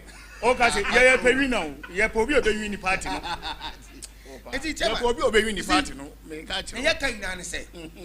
Everybody who becomes the candidate on the ticket of NPP will work on the track record of NPP, not about what individually they have done in their respective zones. All that we want is that candidates by and the international community. Dr. Muhammadu Bawumia. Why? Candidates Why?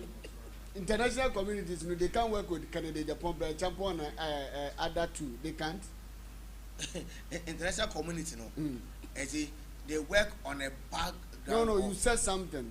If international communities can go to me and be a part of Canada, Dr. Mahmoud Bawumia, are you sure they don't have what it takes?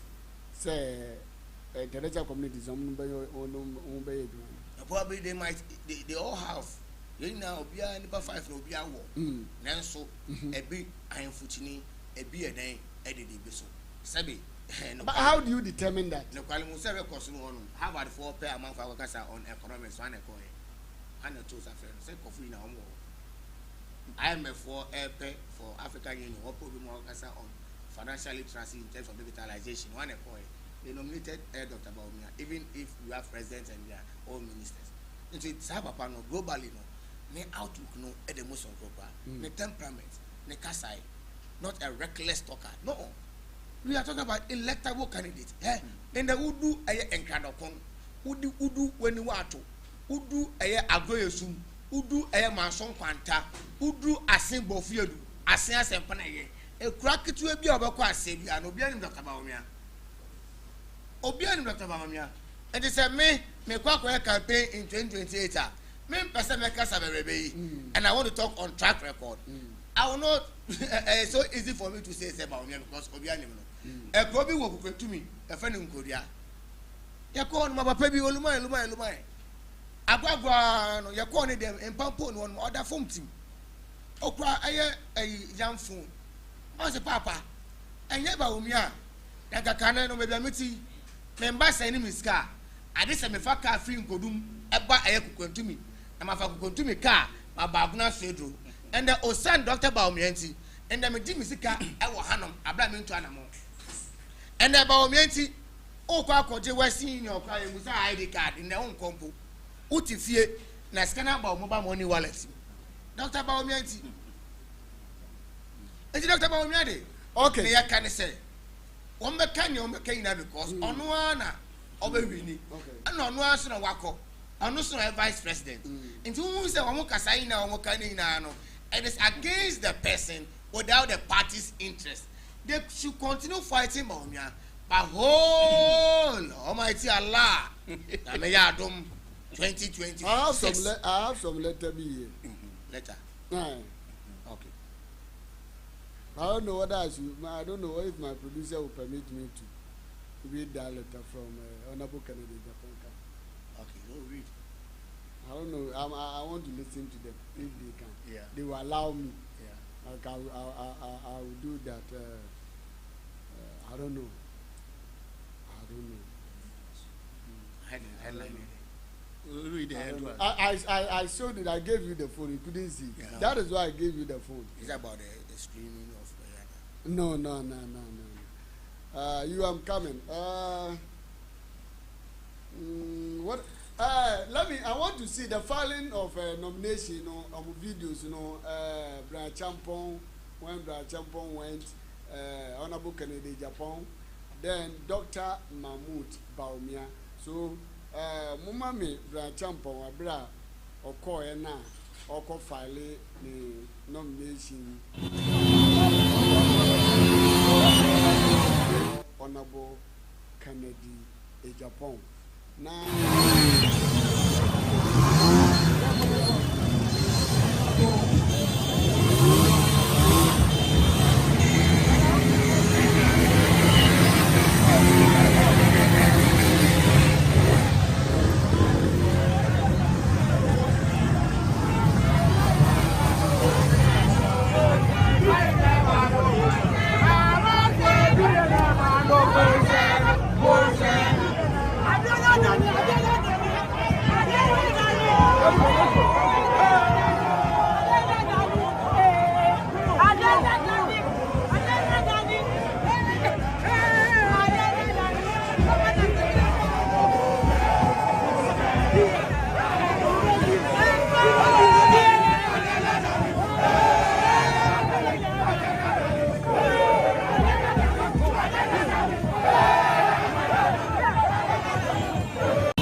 that is Brian Champon. Abra Okoya.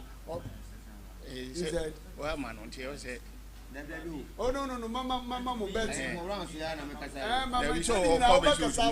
Look, I win what I said. I'm also make us. I'll come to you. Don't worry. So that is Brian Champon. Okoya now.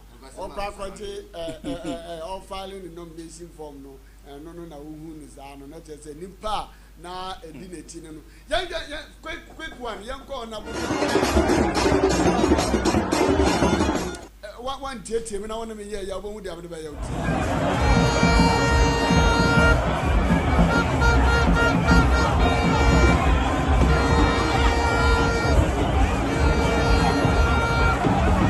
When you go to your face and cry, you mistake. can never put me over the near fireplace. The woman you know, your home was here. I have put you in a BDP, a public demo. A cycle come with your home.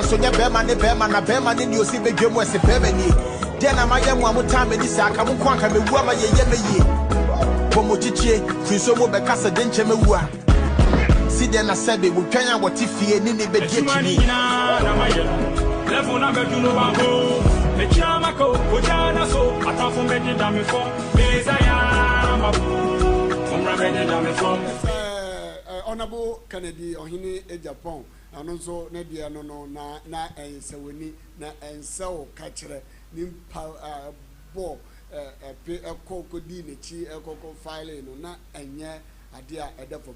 But straight away let's go to Dr. Mahmood Bawumia.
Yam refi.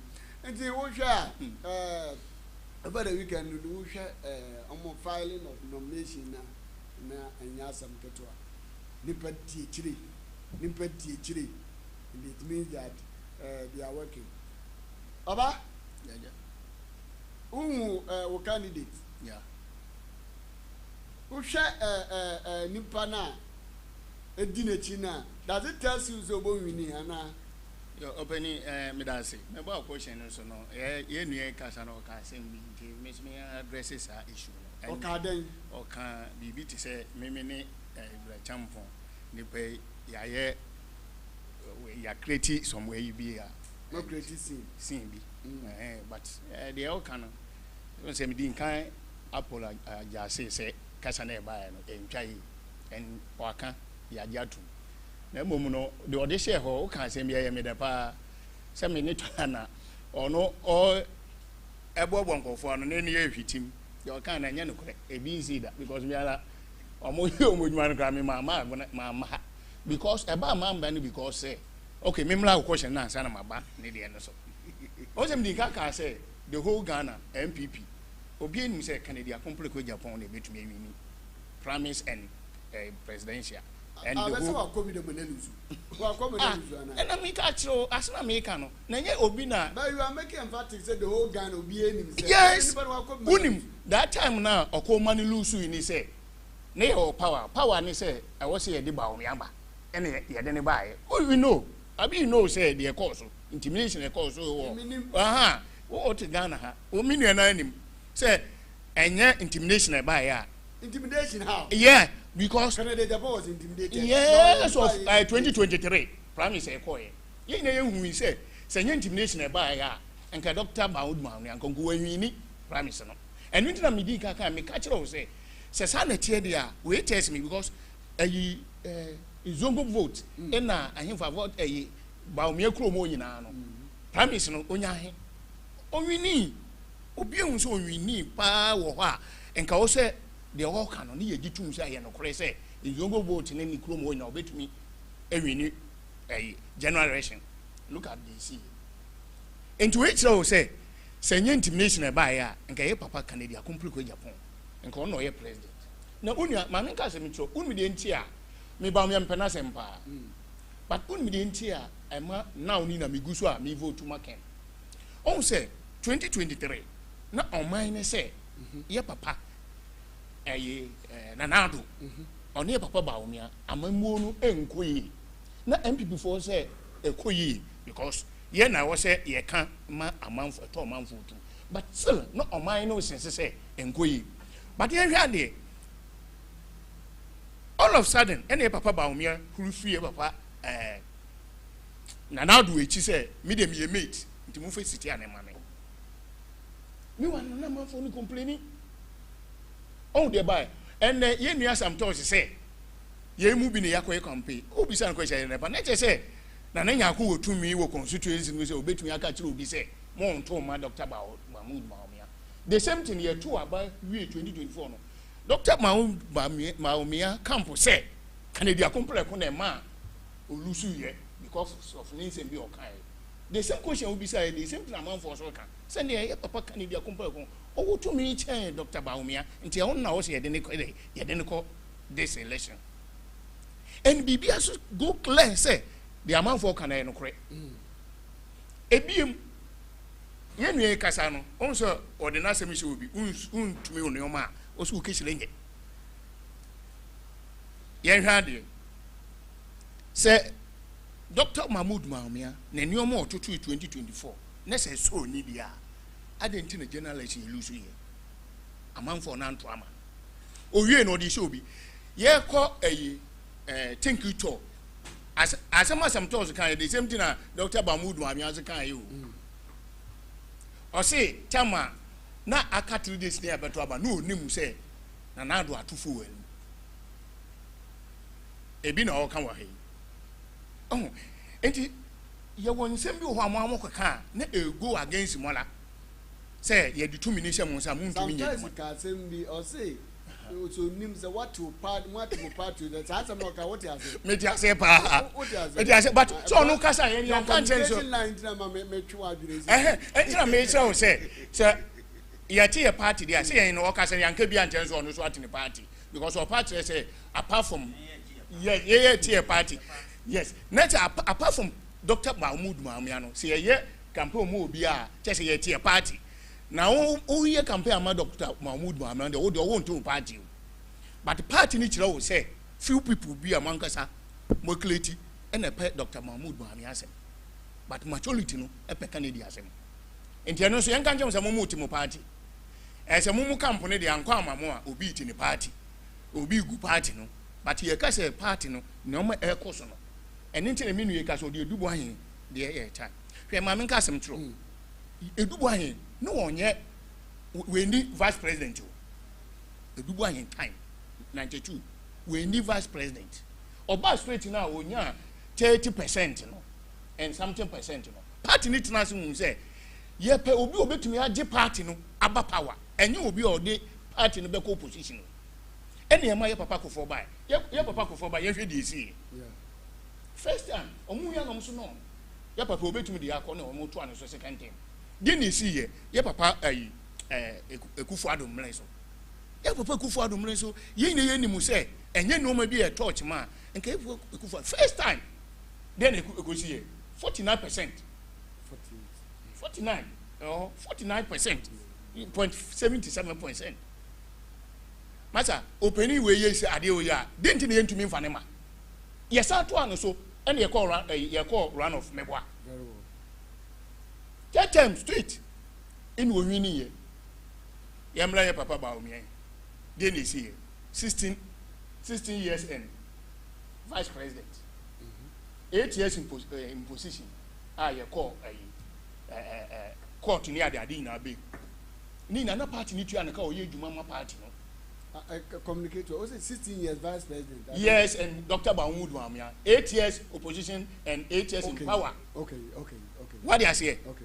And ona and then call for ya and we depart in any marco at the court na ade ekosi say and no na party ni hwe ya omudi 2 minimum is o may vice president 2016 obey vice president no this is 8 years in opposition ya fantonche oba ye no party na hwe e de ayi na manu 2 minimum say wetumi di ayi opposition vice president 16 years there ubetumi akoje pa na amaye and the vice president 16 years and no tina me kira wo say 16 years 8 years in position ya wa 2008 enye ho no start ayi no ni oye vice presidential you know na man cause we did vice president for 16 years and tina me kira say 8 years in position and no 8 years in no vice abi yen na tebisa no no onye ono na do na nam oye vice president na ya do ni buy vice as a vice president you know running mate and an running mate na onye adwuma ma party no so a vice president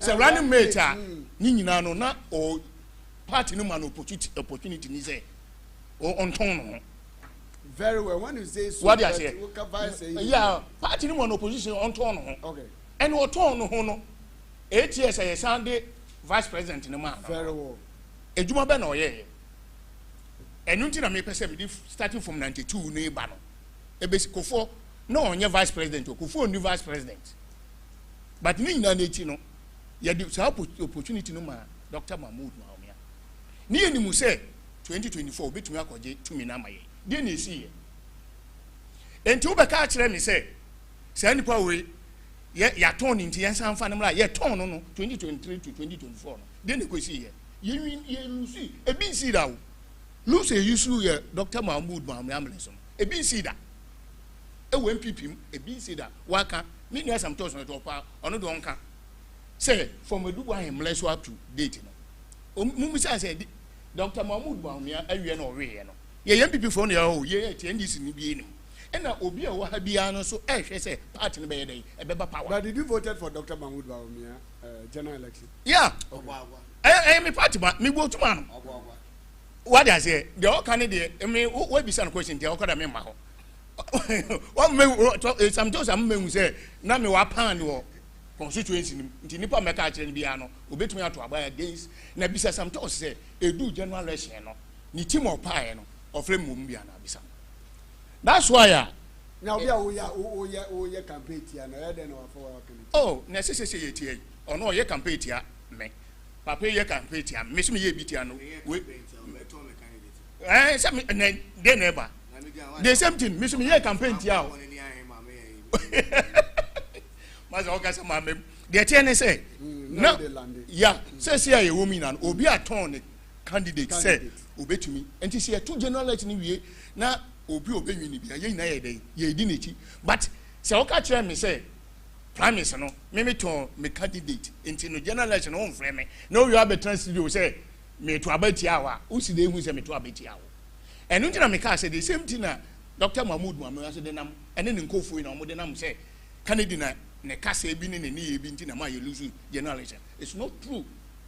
Ono ankasa nipa no ene ne nkofo odi nechi ne ne nsemo a o keka ne bi anyo no betra simple so ka say Ghana ha ye mamozan photo me di president manti OTB and den tinanka ba exercise one JM and ye president enka step down na ye ma o aka ne mla because wa waka ama party nate nti besile na party na to abama wa bla wa wonu mu kasa o say Ghana ha mo nto abama two Muslims say o medi o man so say onim say JM na ye president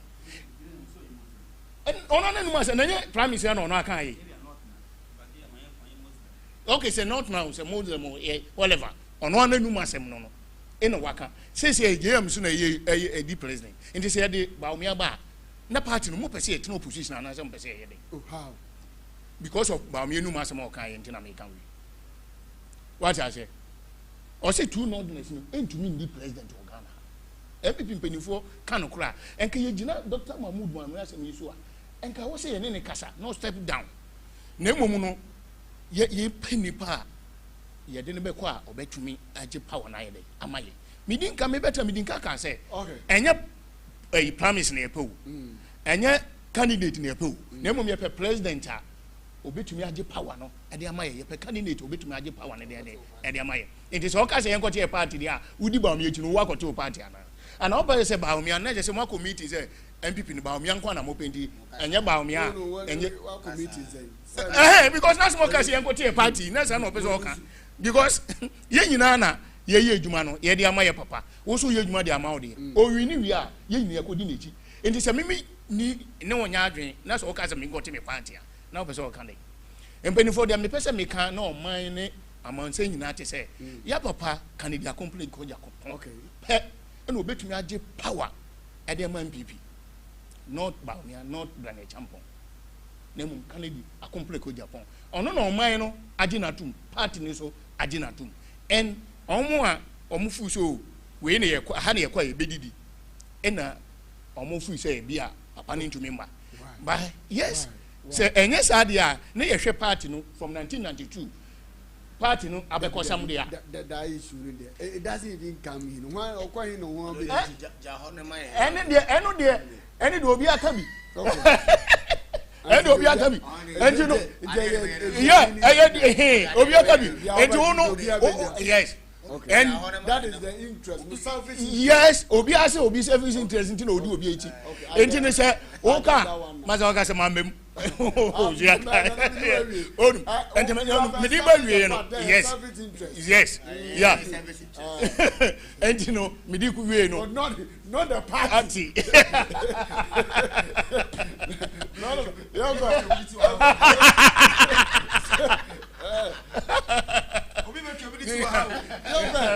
okay so that is Nana Nyaku for you saying that your selfish interest and ama ayo butsa but the party nanga some dabi okay party na who don't dey no mu okay I get it communication training in communication about what are you me be sawa I don't know me be sawa say ya var me me tena na me na me change this outfit man kofu training kakra ya body America man say mo fa na nkam that is oba make nature aba yeah yeah nobody is selling you the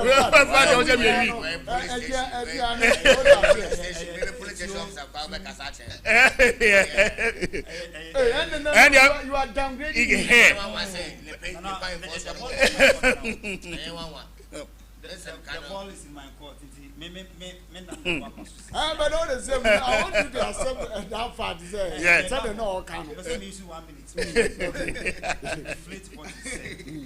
Say a selfish interest. Yes, not but you didn't focus yeah. Yes, I have to take him on, and it's not the best. very bad Because what interest at all do I have to serve personally? Many personal interest, yeah. In fact, you use selfish interest, not personal interest. It's a selfish interest. It's a party, no, democratically, if I say organized party. Na say a kunyato. Na eniano penifuni bi. What the ban? Ni the niche. May I see something in Bainicham. He sees something better in Kennedy. Somebody sees something better in His Excellency Dr. Mahmoud Baum.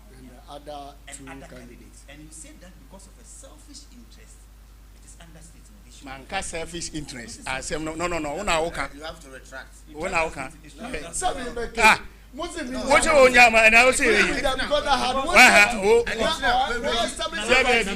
listen. because the form of communication let's assume a personal interest. Let's remove the selfish and do it personal interest. Even that good is wrong. Because I say even any party no do. Endo anya spamika. Now can you say Any party no do. That means in the wisdom and see that will be the base for my argument. okay. A selfish interest in see. Okay. And I'm not going to Japan or contest as president. Yes. If you accept that statement, it is his own selfish interest. Look. Let me establish a fact here. Meaning so be someone went to Dr. Mahmoud Baumia in 2022. But I also don't want you to use that to the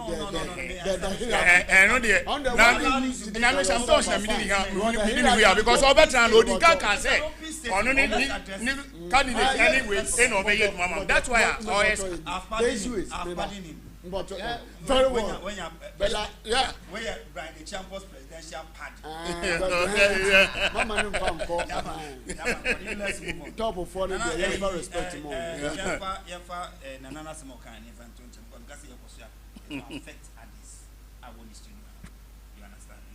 Let's put somewhere. Now, in respect to the INEA, some tests kind early on say population wise, 1992, blah blah blah, now you do 2024, then you are 2.4. I'm telling you there are some toys and Baumia's campaign team say population it grows. Say population a good year at any point in time, or say a electoral fortune, it has to rise, it need not to decline. In the year I'll start from 1992 again. 1992, Dr. Edupahia 1.2 million votes. They move for 96. I think more voice in 92. Dr. Professor Edupahia, when you 1.2 million votes, all right. Then only he was the established candidate for the party. In fact, he was the doyen of Npp. Only the Kofalbai of Npp. No penimbi of an Kwame Pieni. All right, in a war problem. Ne Rababi in 1996. A Rababi did Kwame Pieni comforts. You know what is called Kwame Pieni. Then Dr. Buduwahin became like, I'm the leader. Just is what is happening to Dr. Mahmoud Baumia. Then from nowhere, honor the court is a member. From nowhere, J.Eko4 also contested 92 or the 10th. Yeah. Tama, for instance, Edubuahi, nya 1,000. I think when it's been 1,000 plus votes. Before you 300 votes. One Dr. Selbibi, no, this second. Also 349 votes. Kufuor took the third position. But Kufuor being so wise, all right, he left the top hierarchy. No sign of him. Even people thought said Kufuor cannot. Somebody who had 332 votes or something like that against 1,100 and something plus votes for Dr. Edubuahi, Professor Edubuahi. All right, the guy came down, took the grassroots, built the party from the grassroots upwards. About 1996, first primaries. Not before me. But being also being 1,000 plus votes. Maybe we have been 7 and something votes. All right. Fast forward. In the year 2007, there was an establishment candidate in the person of Alan Ojo-Chairman. He was the one that he said that sometimes he is here. He was the one that party no be it. But Anadu came down, built his own political empire, used the grassroots. All right? Anadu did that and won the primaries in 2007. Let me say, Dr. Mahmoud Baumia, all right, from the time over here, the leader, and I said, the running mate of the party to Nanado, he did build himself from the grassroots. Kufuor, if Kufuor comes to Kufuor by Shedu and there, but say, Deborah Lamte wahin, Mrs. Morrison wahin, all right, Yaya wahin. But when say yep, flag bearer, Dr. Mahmoud Baha, no one, only will be alone. Are you sure? He doesn't know anybody. Dr. Benson, what's up? Good to see. Good morning. Good to see you.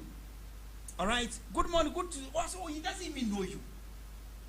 All right. That is a fact. Dr. Mahmoud Baumia doesn't know anybody. He doesn't know anybody. Yes, so far as the grassroots is concerned. But he knows. He knows honorable Chris. He knows honorable Chris. He knows some blood. What's the Chris? Chris Oimana. And that's okay. But he knows him. Chris came to meet the party now. We are talking about Deborah Lamtes, the Yayes, the this, then you are talking about Chris. But that is your campaign team no count away who only men. One patch. We are talking about people who brought the party here. Okay. Safwe do na adi can was na about for 7 year count. And ya go be ye power. Men send for money man. And what got yours here power. All right, it's so good to see you. When Dr. Mahmoud Bawumia comes here, he will tell you, good to see you, good morning, good to see you. He doesn't even know your name. Good to see you, good to see you. All right, but when another comes, But what baby so how are you? Say, oh, na ya wa he. All right, where wa he? Double lamp to wa he. Painful on who sees baby so. But when Bawumia comes, nothing like that. Fast forward. I think I've done enough with Dr. Mahmoud Bawumia. Let's go to Kenya, Japan. Nana, you know very well, say, and I say, will you appreciate the fact, say, Kennedy, Japan, honorable Kennedy, Japan, let me put it there, or a respectable person in the society. He is an honorable man. Ne sound bite. Then this for you, CIA. I wouldn't know. Then you are not being fair to me. Oh no, I wouldn't know. Say minimum NDC. Why you say NDC? All the media outlets in Ghana, and you can Japan the sound bites. No, but CIA. Oh boy, against the party, and the total voter apathy, Ayenya or Ghana came from honorable Kenya Japan. It is a fact because you have established facts. I don't conjecture, but me slowly people. All right. It is not. I'm not conjecturing. Because what are buying? If we need to know, you have benefited from the government. All right. If we need to, when you 1 or 2 make us a contract, you had 1 or 2 contracts from the government. But who will say party about then when or the agreement to the party doesn't care for you. Okay. All right. The party made the party from 92 Ninyashi. Then I say, then election time, my method was when you man when they won't go to. That is why we lost miserably. We lost whooping over 2.something million votes from NPP base. Yeah. It was Kenya Japan. And such a person now rebrands himself, say the person will lead the party. Then he can bring the 2 million people. What are you talking about? 4.2, 4.8, what are they waiting for? What the 2.2 they call ya? 4.8 in the year. Once over where they? All right. When the 2 elephants fight, it is the grass and the sofa. The same people if you are walking now. I bet you ask like you won't see change. If you won't see change, because 2.4 against 4.8, some of you in our walk. All right. When supporters look at after we submitted, we did our submission the same day as but who said the tantum said Bawumia na Japan. Let's think about the grassroots. Grassroots need to be a mid-nature. One friend nipa 10 constituency bia wa Ghana. Grassroots for. Onipon also is grassroots in on also be anko ascend him. Onipon also is grassroots. Also be wa hamadonko. Offer nko ascend him. Canada, Japan, or you're down to it. I'm a normal rhetorics. If you believe in the grassroots, ma won the yen and then entry. What I say?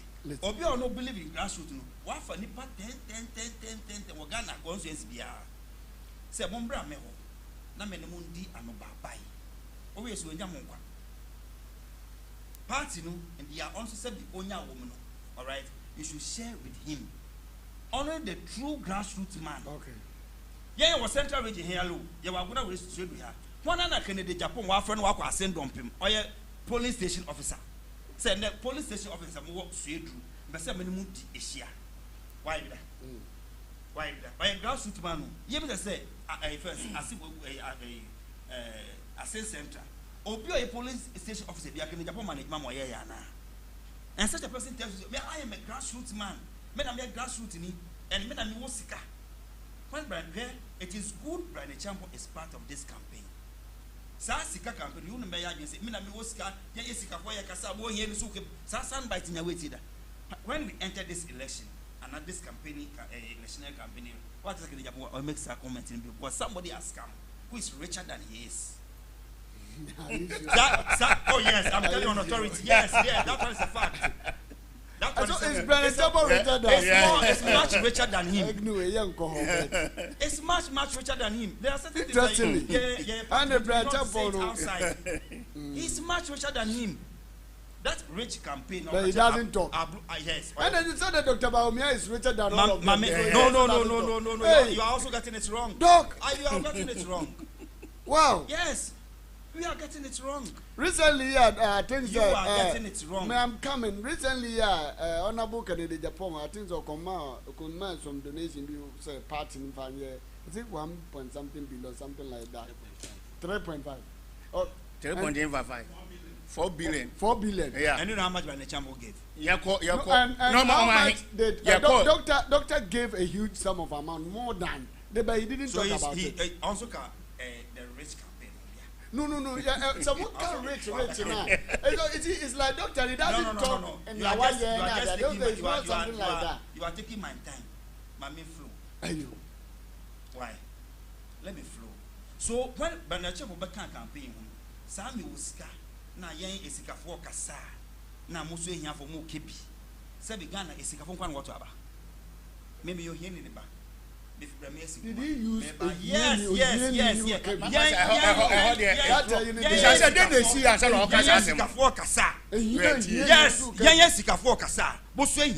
As I honor you, Krebs and said, there are some they see him or can't answer. They be can hold you see.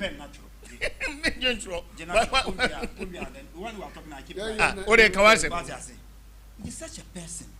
Then we'll be just a grass want to have a man. All right.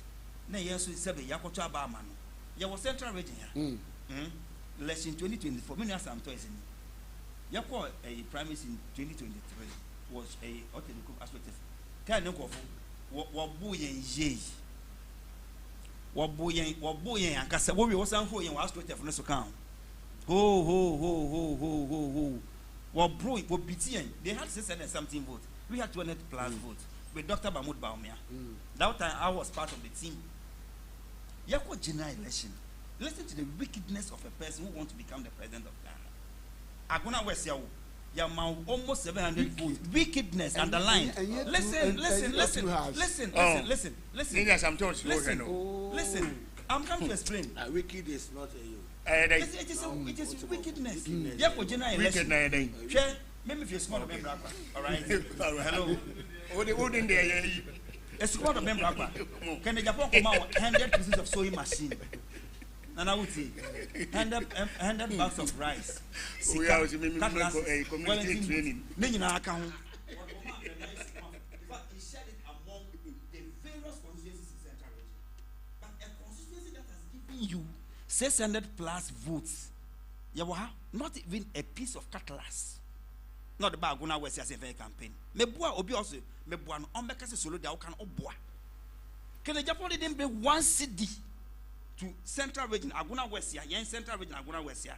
Say yen fam boy yen campaign. All right. And such a person now want Aguna West for not just oil campaign. You are campaigning for him for what?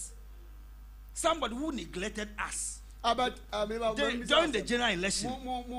Main station one main station me. Main station, main station. Men divert attention. But main station. I'm telling saying during the general election. I knew that. Yes, main station. Honorable Kennedy Japan. I'm not privy to that. I'm not privy to number 2, sir. I am not. It's not true. I am not privy to that. Nana. I am not privy to that. I can't speak to me Kasa Assembly. Okay. But the Metumaka Assembly said, so far as I remain the second vice chairman of Aguna West during election 2024, Honorable Kennedy Japan, or the Yamako Winiba, or the Yamako Ekunfi, or the Yamako Gomwa Central, or the Wiko Gomwa East, Gomwa West, as in all those as in Cape Coast, no Cape Coast South. Minonipo or yes, sad is but Aguna West, young one near, yet the Honorable Kennedy Japan. One a piece of cutlass who am I in? Yes, and this a multi-million-dollar question. Yes, Honorable Kennedy Japan Oba in his store, baby, one bank. Now, Guna West for the year. Yes. Was in the yes. Why not? Why wouldn't I meet him? I'll meet him. All right. Let me be honorable. Who Ben a champion camp here? You still meet no call a Brian champion.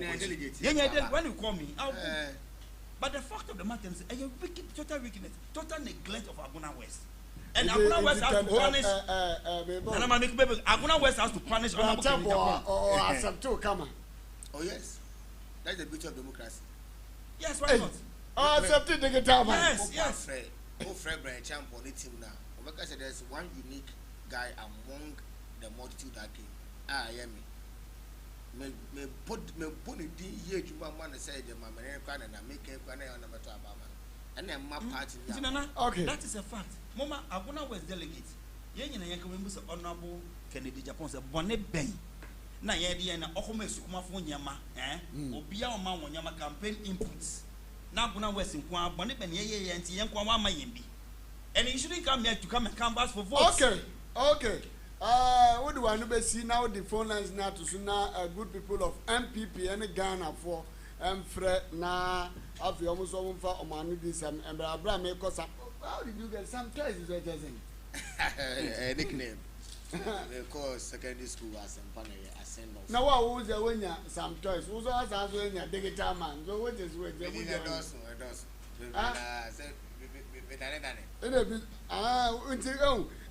You see, we done it. Into with that, you can still be your friend. Honestly, say on your opportunity, he would have been part of my nature, but because of certain circumstances beyond his control, they wouldn't be. Greetings, Honorable Kennedy, Nana Nyako, and entire MPP members. Please let Isando understand that Dr. Bawumia was popular, but Ghanaians. I said Dr. Bawumia was popular, but Ghanaians were fed up with the Nana Addo-led administration, which reflected poorly on Dr. Mahmoud Bawumia's performance. Secondly, Dr. Bawumia is not an intruder in MPP, but Ghanaians were fed up and doesn't believe him anymore. They called him Bawulaya, which affected him most as evident from his own words during the 2016 campaign, the messenger Wadodo, where he said, "I will arrest the dollar. However, when fundamentals are weak, the exchange rate will expose them." All these words affected him. Thirdly, Wadodo, Dr. Mahmoud Bawumia was surrounded by all appointees who were mishandling the party's foot soldiers. This implies that if Dr. Bawumia were to win, the same people would be given various positions to continue mishandling party members, selling slots extra. This was one reason why the MPP was punished in 2024. The worst part of it all is that Nana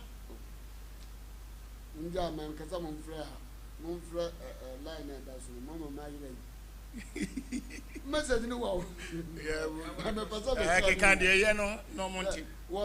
There was one reason why the NPP was punished in 2024. The worst part of it all is that Nanado imposed Bawumia on Ghanaians. It was a shame why Ghanaians were calling for Kennedy Japan. Nana Addo was imposing Bawumia on us. Kennedy was the only candidate who has helped so many people to secure their seats. Hello, we didn't have your few. Okay, Aguna Nyakrum, Yanko. Meda fellow panelists for no assist for presentation of my the second vice, Michiano, Honorable Solomon Fortin, and the guitar organizer, Bakope. Now, the fellow panelists for yes, some presentation. Who say leader, money shouldn't be a factor. So be a leader. Because factors of leadership, no, money is not part. But you're talking. Yeah, yes, sir. Money is not part. For you to be a leader, you need to be what? More competent, innovative, try hard, and test the influence of the negative side and the positive side.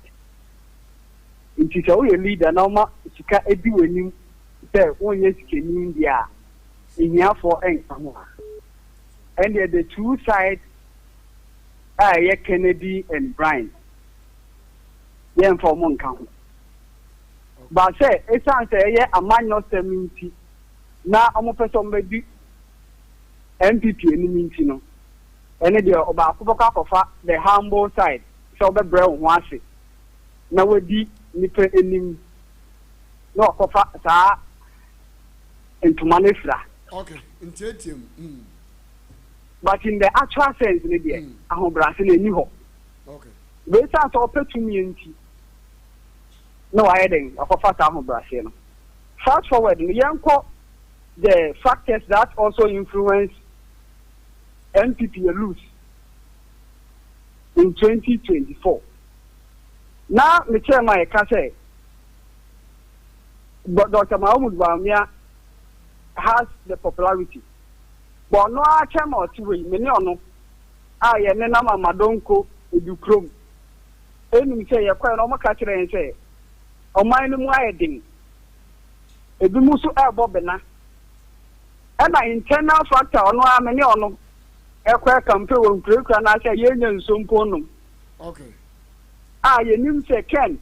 Uncle for say, it's answer almost every ninety. Almost a cabal me. Alan and call for siding acting a home. Now, Miss Rebby, so one got some power to win. So one who could be in it.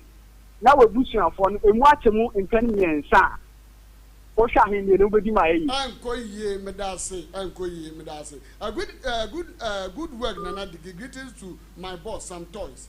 Nana, there is no better candidate than Dr. Mahmoud Bawumia. He is the right candidate for the MPP come 2028. Bawumia was not an Ashanti when we, the MPP, endorsed him for the vice presidency. So why bringing tribalism now? Okay, and also,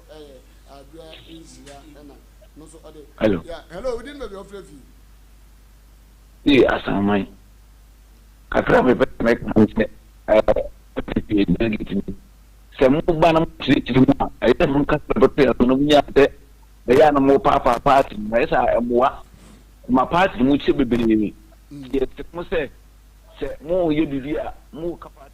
My party in your corner. We can do way about me away one, the best I am what. Me I make us be a delegate and before. Today be a Timo customer, one customer, a bit my prayers to me. No me has the more papa party, no. My partner, a call and kite, equity. Yes, some would be more cassa, yes, some more Monto and Boise. No more party, one coin which would be up at all, would you be Obama, papa party, no customer, winner. Yes, some would be more my party, and coin. You do not have a trouble now. You are delegate for any of a Tomia because you don't tune Belma. They can't remember the trouble. Yes, I'm not the mind. That must be the Medase, but okay, yeah, no more about to our papa, so my baby can say, and some more canoe, be as a twice, one way or the other, won't be here, and interest be a normal canoe. And yeah, but all the same, my name is Manasseh. Greetings to you, panelists, especially Mr. Solomon. Why are they all blaming? Okay, I'm in fun. Udini, baby, I'll review. Hello. Hello. Okay. Hello. Yeah, Udini, baby, I'll review. Good morning. Good afternoon. Yes, good afternoon. Hello. Sina mitio. Hello. Sinamza wutie Na katatu boko. Boko yankwa. Yenta me hwem TV pa yenta de mo kana en. Hello. Sina boko kona sambra wadawma why? My name is Manasseh. Greetings to you, panelists, especially Mr. Solomon. Why are they all blaming Bawumia but not blaming the MPs who also lost their seat during the 2020 election? We lost parliamentary to NDC but won the presidential for Nana Addo at Akutia and many constituencies. Did we blame Nana Addo for that? Udini Bebia Ufrefi. Hello. Hello. Hello. Yes, I didn't know your Yeah, within the Banana for Badodo now from showdown, Aguna West. Okay, so panel members are Omojan defend one various candidates. We declare Michia 44 80 in the Union. I'm saying in Commodia, you didn't very simple. Then candidates by Obitunay. Besides questions, every candidate, no, then why it's some toys. When two man can't name a woman to Bawumia White, no initiative a partner by or by no Baba kind. But never some come Obiatia and say, Honorable Kennedy, or no, why you be the one. On by your president, Okwa 7,165. So one can't say, I'm about Bawumia so by into a Baba. No workers also are actually says, only 2 men are about me winning. All by no catcher and say, no, the region, so about a better flat, both a better flat. You need to try now, no, the region found to about family. No, the east, no, 2 yard, aside the beer on the tree. Missing all the support. Now, Sabe, young majority leader, I owed the Mamudu Bamiachi, or the catcher and say, and that walk around, son. Nipa, your friend said, there walk elections are what me the Npp to. When Minister, I don't mean to be Wendy, Mamudu Baumichi, in Ashanti region. Now, in there, or the catcher and say, you have Mamudu Baumembra, now on Bano Bit my boy, and I just say, oh my God, on interest, this or better party, no, opposition, they are ABI another 8 years. By okay, and in Ghana, for community side, what's the one talking about? I bet you said that because now Mamudu Baumia is part of the team. What call ya want to Yamaye? Edu baby, a yanidia. Now, what's the men I may. Kafra, Mr. Wefitu. Wisdom is about to speak. The digital organizer, Evans, Labi, and I'm going to tell you, anything. Come on. Why? Is the guy on? Hello. Yeah, we didn't be afraid. But so, it's your domain. Or the young quay. Major Asafo. We did the Asafo. And I have Asafo young quay or the being. Sina and TV no, until our TV no so. MPT.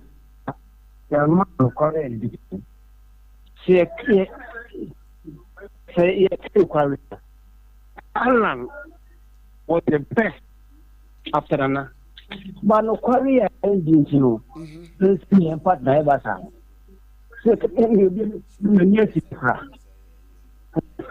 no career, Alan was the best. But very good. But Alan was the best. Quite was fast here. The first treaty with them. And now, I'm saying, the highest young and fun of man calling dead MPP problem.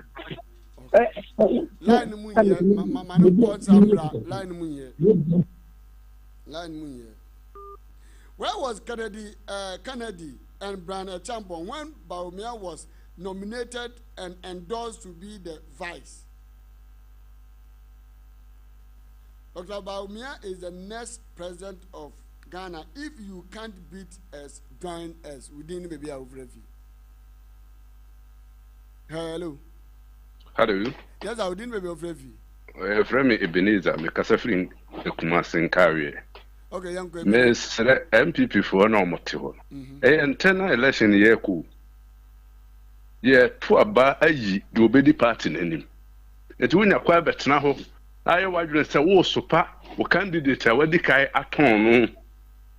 asa na wakɔfo obi foforɔ aba abɛtɔn no a ɛyɛ big mistake ne yɛyɛ because president Kufuor bɛdi akonnwa no na onye bibia ma Ghanafoɔ nhunu yo Bawumia wayɛ nneɛma bebree Ghanafoɔ no bebree hunu de papa no wonu mu na yɛ nneɛma pipifoɔ no yɛ mpanimfoɔ no bi ɛna ne nan na masia ma Bawumia olu so poto nyɛ ɔno nko asɛ Bawumia nti na wɔ bia nto aba ama no okay ɛyɛ yɛn pipifoɔ no bi yɛ mpanimfoɔ bi a na ɔmo di ebi mo akyi a ɔmo nyinaa nam campaign against Bawumia yɛnim mimi ne obi na nam na ɔwɔ Canada Japan afa ɔka kyerɛ sɛ ɔno de ɔnkɔto aba ma Bawumia because of yɛmfa Canada ama yɛnhwɛ Canada sɔde a odidi asɔfo atam wɔyɛ wei nti saa kɔ yi saa nipa no ba afei na amanfoɔ ndisifoɔ no benya ne nsɛm a wɔkan abɔ kyɛke ansɔde a Canada adidi wɔ matam wɔ Ghana asɔfo a Ghana di no manya problem ade na yɛnkan no oba candidate ne betuma agye abo ɔman no na MPP for delegates nkɔto aba ma no enye ye ne ye ho na fe we sere na odi ya we ya besuo na obedidi we atema we tiro na odi we besuo na odidi we eno mwa ema party ne ntimi kan ho mo party ye power de eni kwa so besan se kan ba ko na eto se eni onu kwa na ye ni papa what be da ni papa na ne de eni ni papa ne de ye ko ye nyina ye panyini ba ko de eni ma de ne kokon de ne di eni makosa na wo so de na wo prebia wo so de na odidi wunu ya na tem na wie na se nyame ye wadum na wo wie ni wie a wunu ya na odidi na tem wo do tuma conference o meka ho Kennedy nkofo se Kennedy amento wa monto aba nti se koto aba na Kennedy wi ni dia ba omi nkofo ba to aba na okay no eyen kabom ni yepe sade no munya de sansam na mbeta TV so amkasa eyi opportunity na manya wo tena kan de onipa ne betuma ye ebeto Ghana ni akoma so beto timamani akoma so se say nipa we ba obetuma boa ene ye hwehwe me da se pam ewo DMB or the DMB Dr. Mahmoud Bawumia okay DMB all the way within baby afrefi masan so babiom because afi aguna nya akrom within say dem papa kan ye no a na waka no se wonya akonya ne se ubesi anem na wakasa na sisi ye internal election e die say ye devoid of that banter no okay but fast forward me chairman can say na taking na Kufuor take Bawumia no doesn't mean say obewini no chairman taking is also part and significant. It has a significant influence over politics or a candidate in the dynamism of politics. It can be pa. All right. All right. Me da say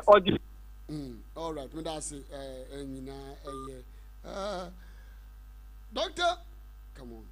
Me da we your friend is a program there.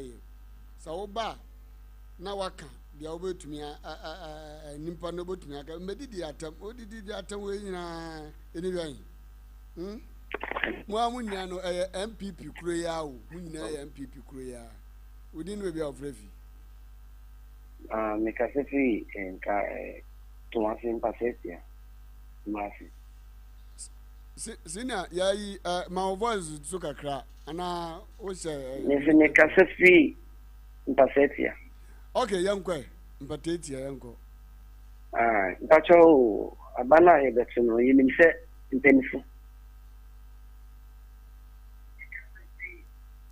hello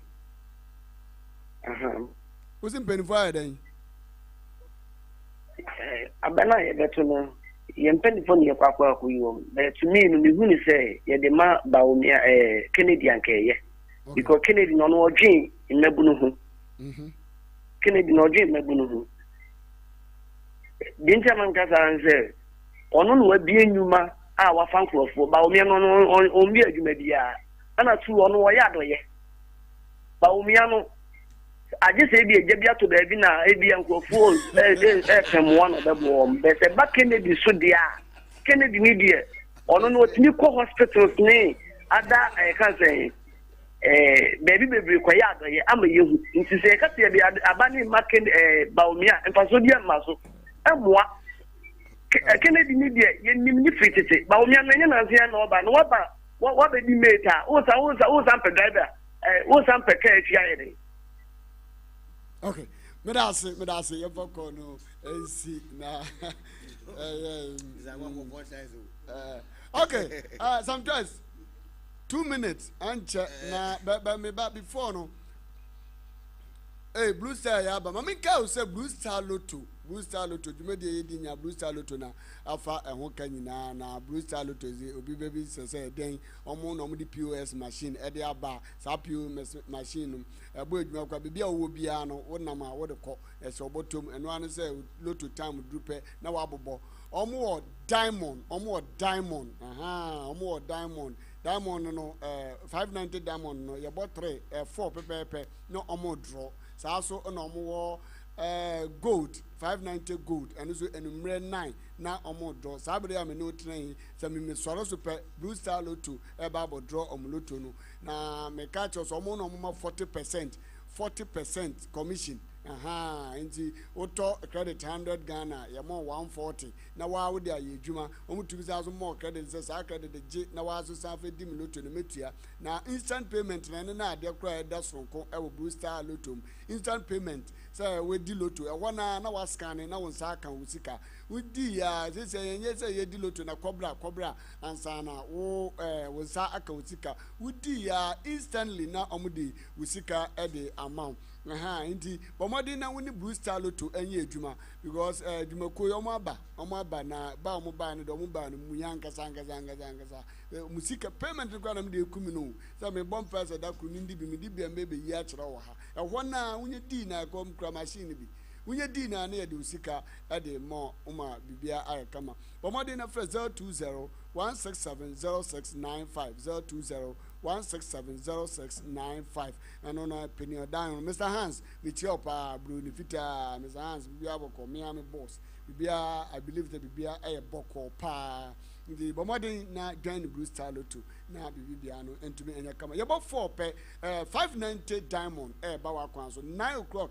na 590 gold aba but by then no so no national a draw no so and so machine no etwa morning dew noon rush a lucky Tuesday, Monday, Wednesday, Thursday, Friday, Saturday in training nti ukura machine na woni problem o lotto wo peloto nkwanda it's all about Blue Star Lotto we said win big every day so now mama we say birthday wish from Shadrach to Esther Shadrach no one Shadrach who na wo Shadrach oh then what fast Shadrach say on first birthday we enfama Esther na Esther papa bi bia e boko de nyame nhira won to nkwam na ama bibia wuye bia no entumi anya kama pa and PH-ONETV and myself no we were so happy birthday whereas na mo ya mo for picture number no we said dem city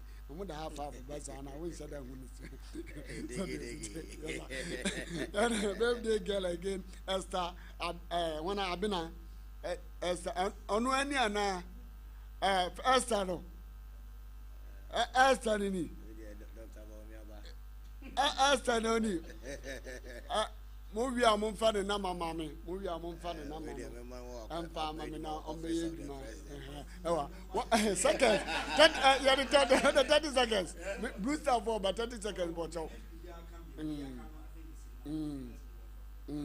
okay me da see obeni so de minya da kan say about de mitia ye mpeni fo a ye kan na na body mbo awo no agina to ye vote ma send ye be ya ye betumi age power ndamose okay we so me da see some choice party NPP yame ya aduma ye 31st January 2026 yeah ye na ye kan wabom akoto aba eye kendifo a wotu franka edema party kendifo a wotumi amaye power over 2028 the winnable candidate the electable candidate a man who is resolute very calm assertive hardworking and globally identified candidate no Dr. Muhammadu Bawumia yes right man koyen to kwaw any sikasem enka the tenant of our democracy in NPP Then basically an agreement on the four corners of unity and cohesion. Sell what you can do to benefit the party people and Ghana at large. Prokudu, Eshi, Radu. Okay, me that say me ka say a blue star for na eba mamenda me cameraman ase ene me production team na mamenda omu nyina ase me din ede nana digi eni ndere na wo chena bibia wa chese bia no eya na awawie ye blue star lotto is next. Of August 2025 na wani egudwumede so o Pan African TV sanso and agona so drone ne pata munyina PH-ONETV eti bomoden a sa wo behwe yen live na sign following with social media platform ni nyina SB dollar man lotto chat and Salvation Lotto papers and krata ye didi edwumade ni nyina wo dem enti bomoden a se wo benya bi times minus calculate sisi ni nyina bi na win big everyday sanse mu bottom the same thing no na ya bone bede ni e ba bejai e de agumu po a e de amamo na me mpani form mi ansa na je omakonwa omo ni mi lotto mu yisi committee members mpani form mama kwaba na hu Mr. Andrew Nyako, Mr. Ebenezer Mafo ono when watch edwumade ni sanso na Mr. Isaac Opon omo nyina je sit mi twa mo frede me ba sisi a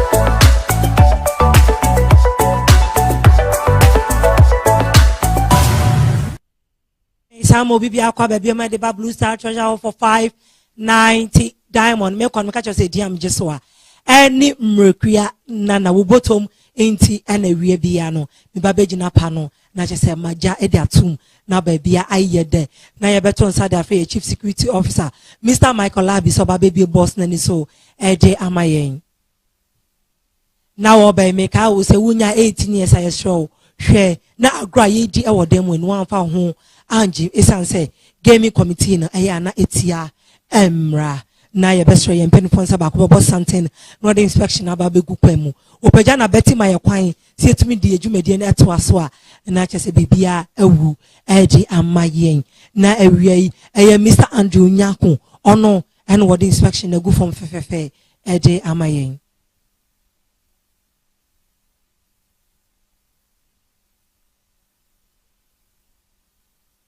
Medasi bebre yen kone yen kwakin kan ye ball son from 1 to 90 and fengu machine nim near share see near start every 1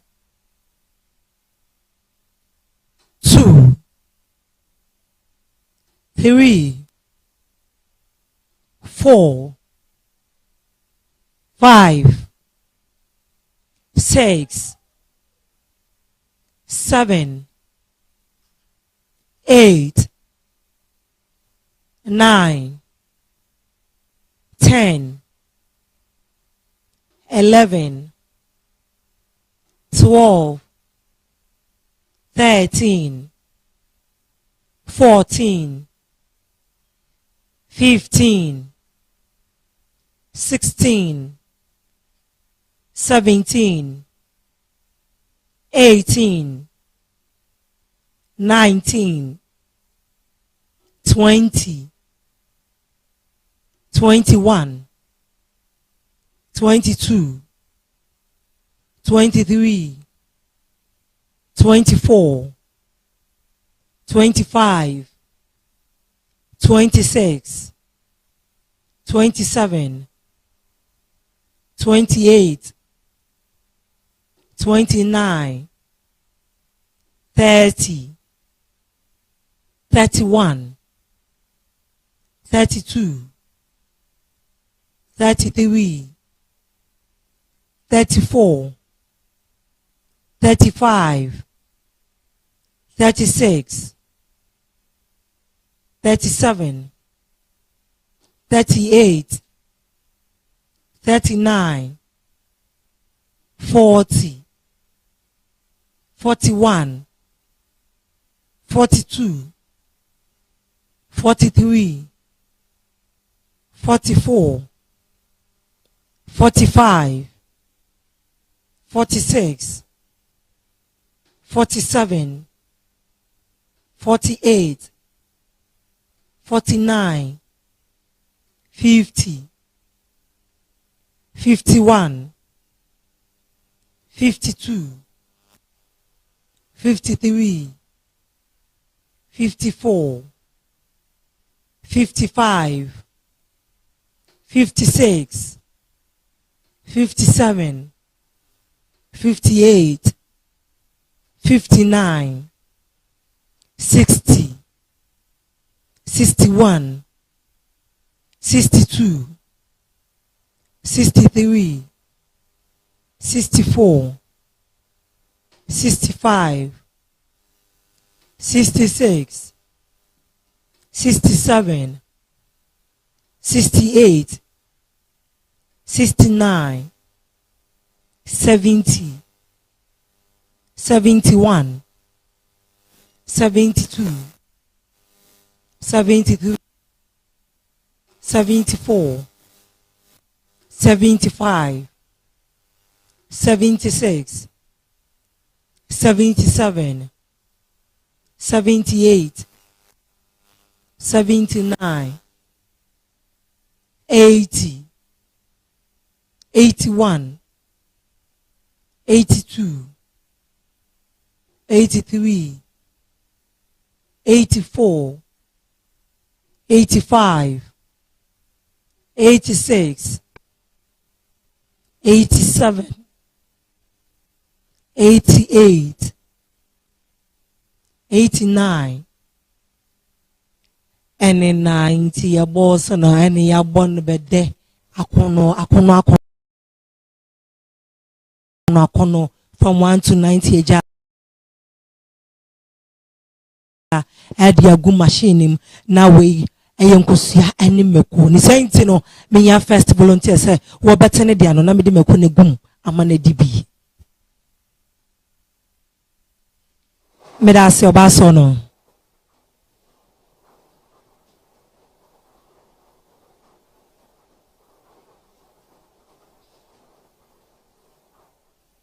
and then we blue star lotto 590 diamond your first lucky winning number 1313 1313 second volunteer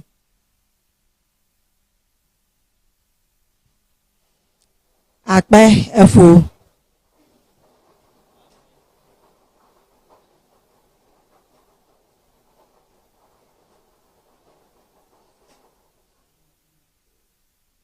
and second lucky winning number 9090 9090 third volunteer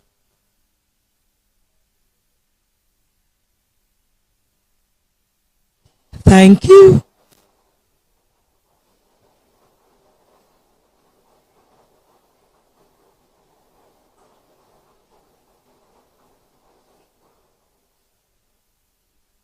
Na your lucky winning number it's also me and Sano and anyway a 50 50 50 50 fourth volunteer Nagode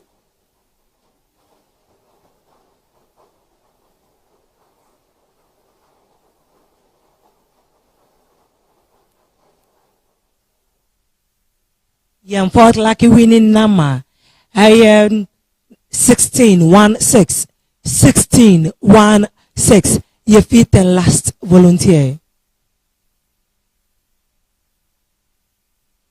me that's baby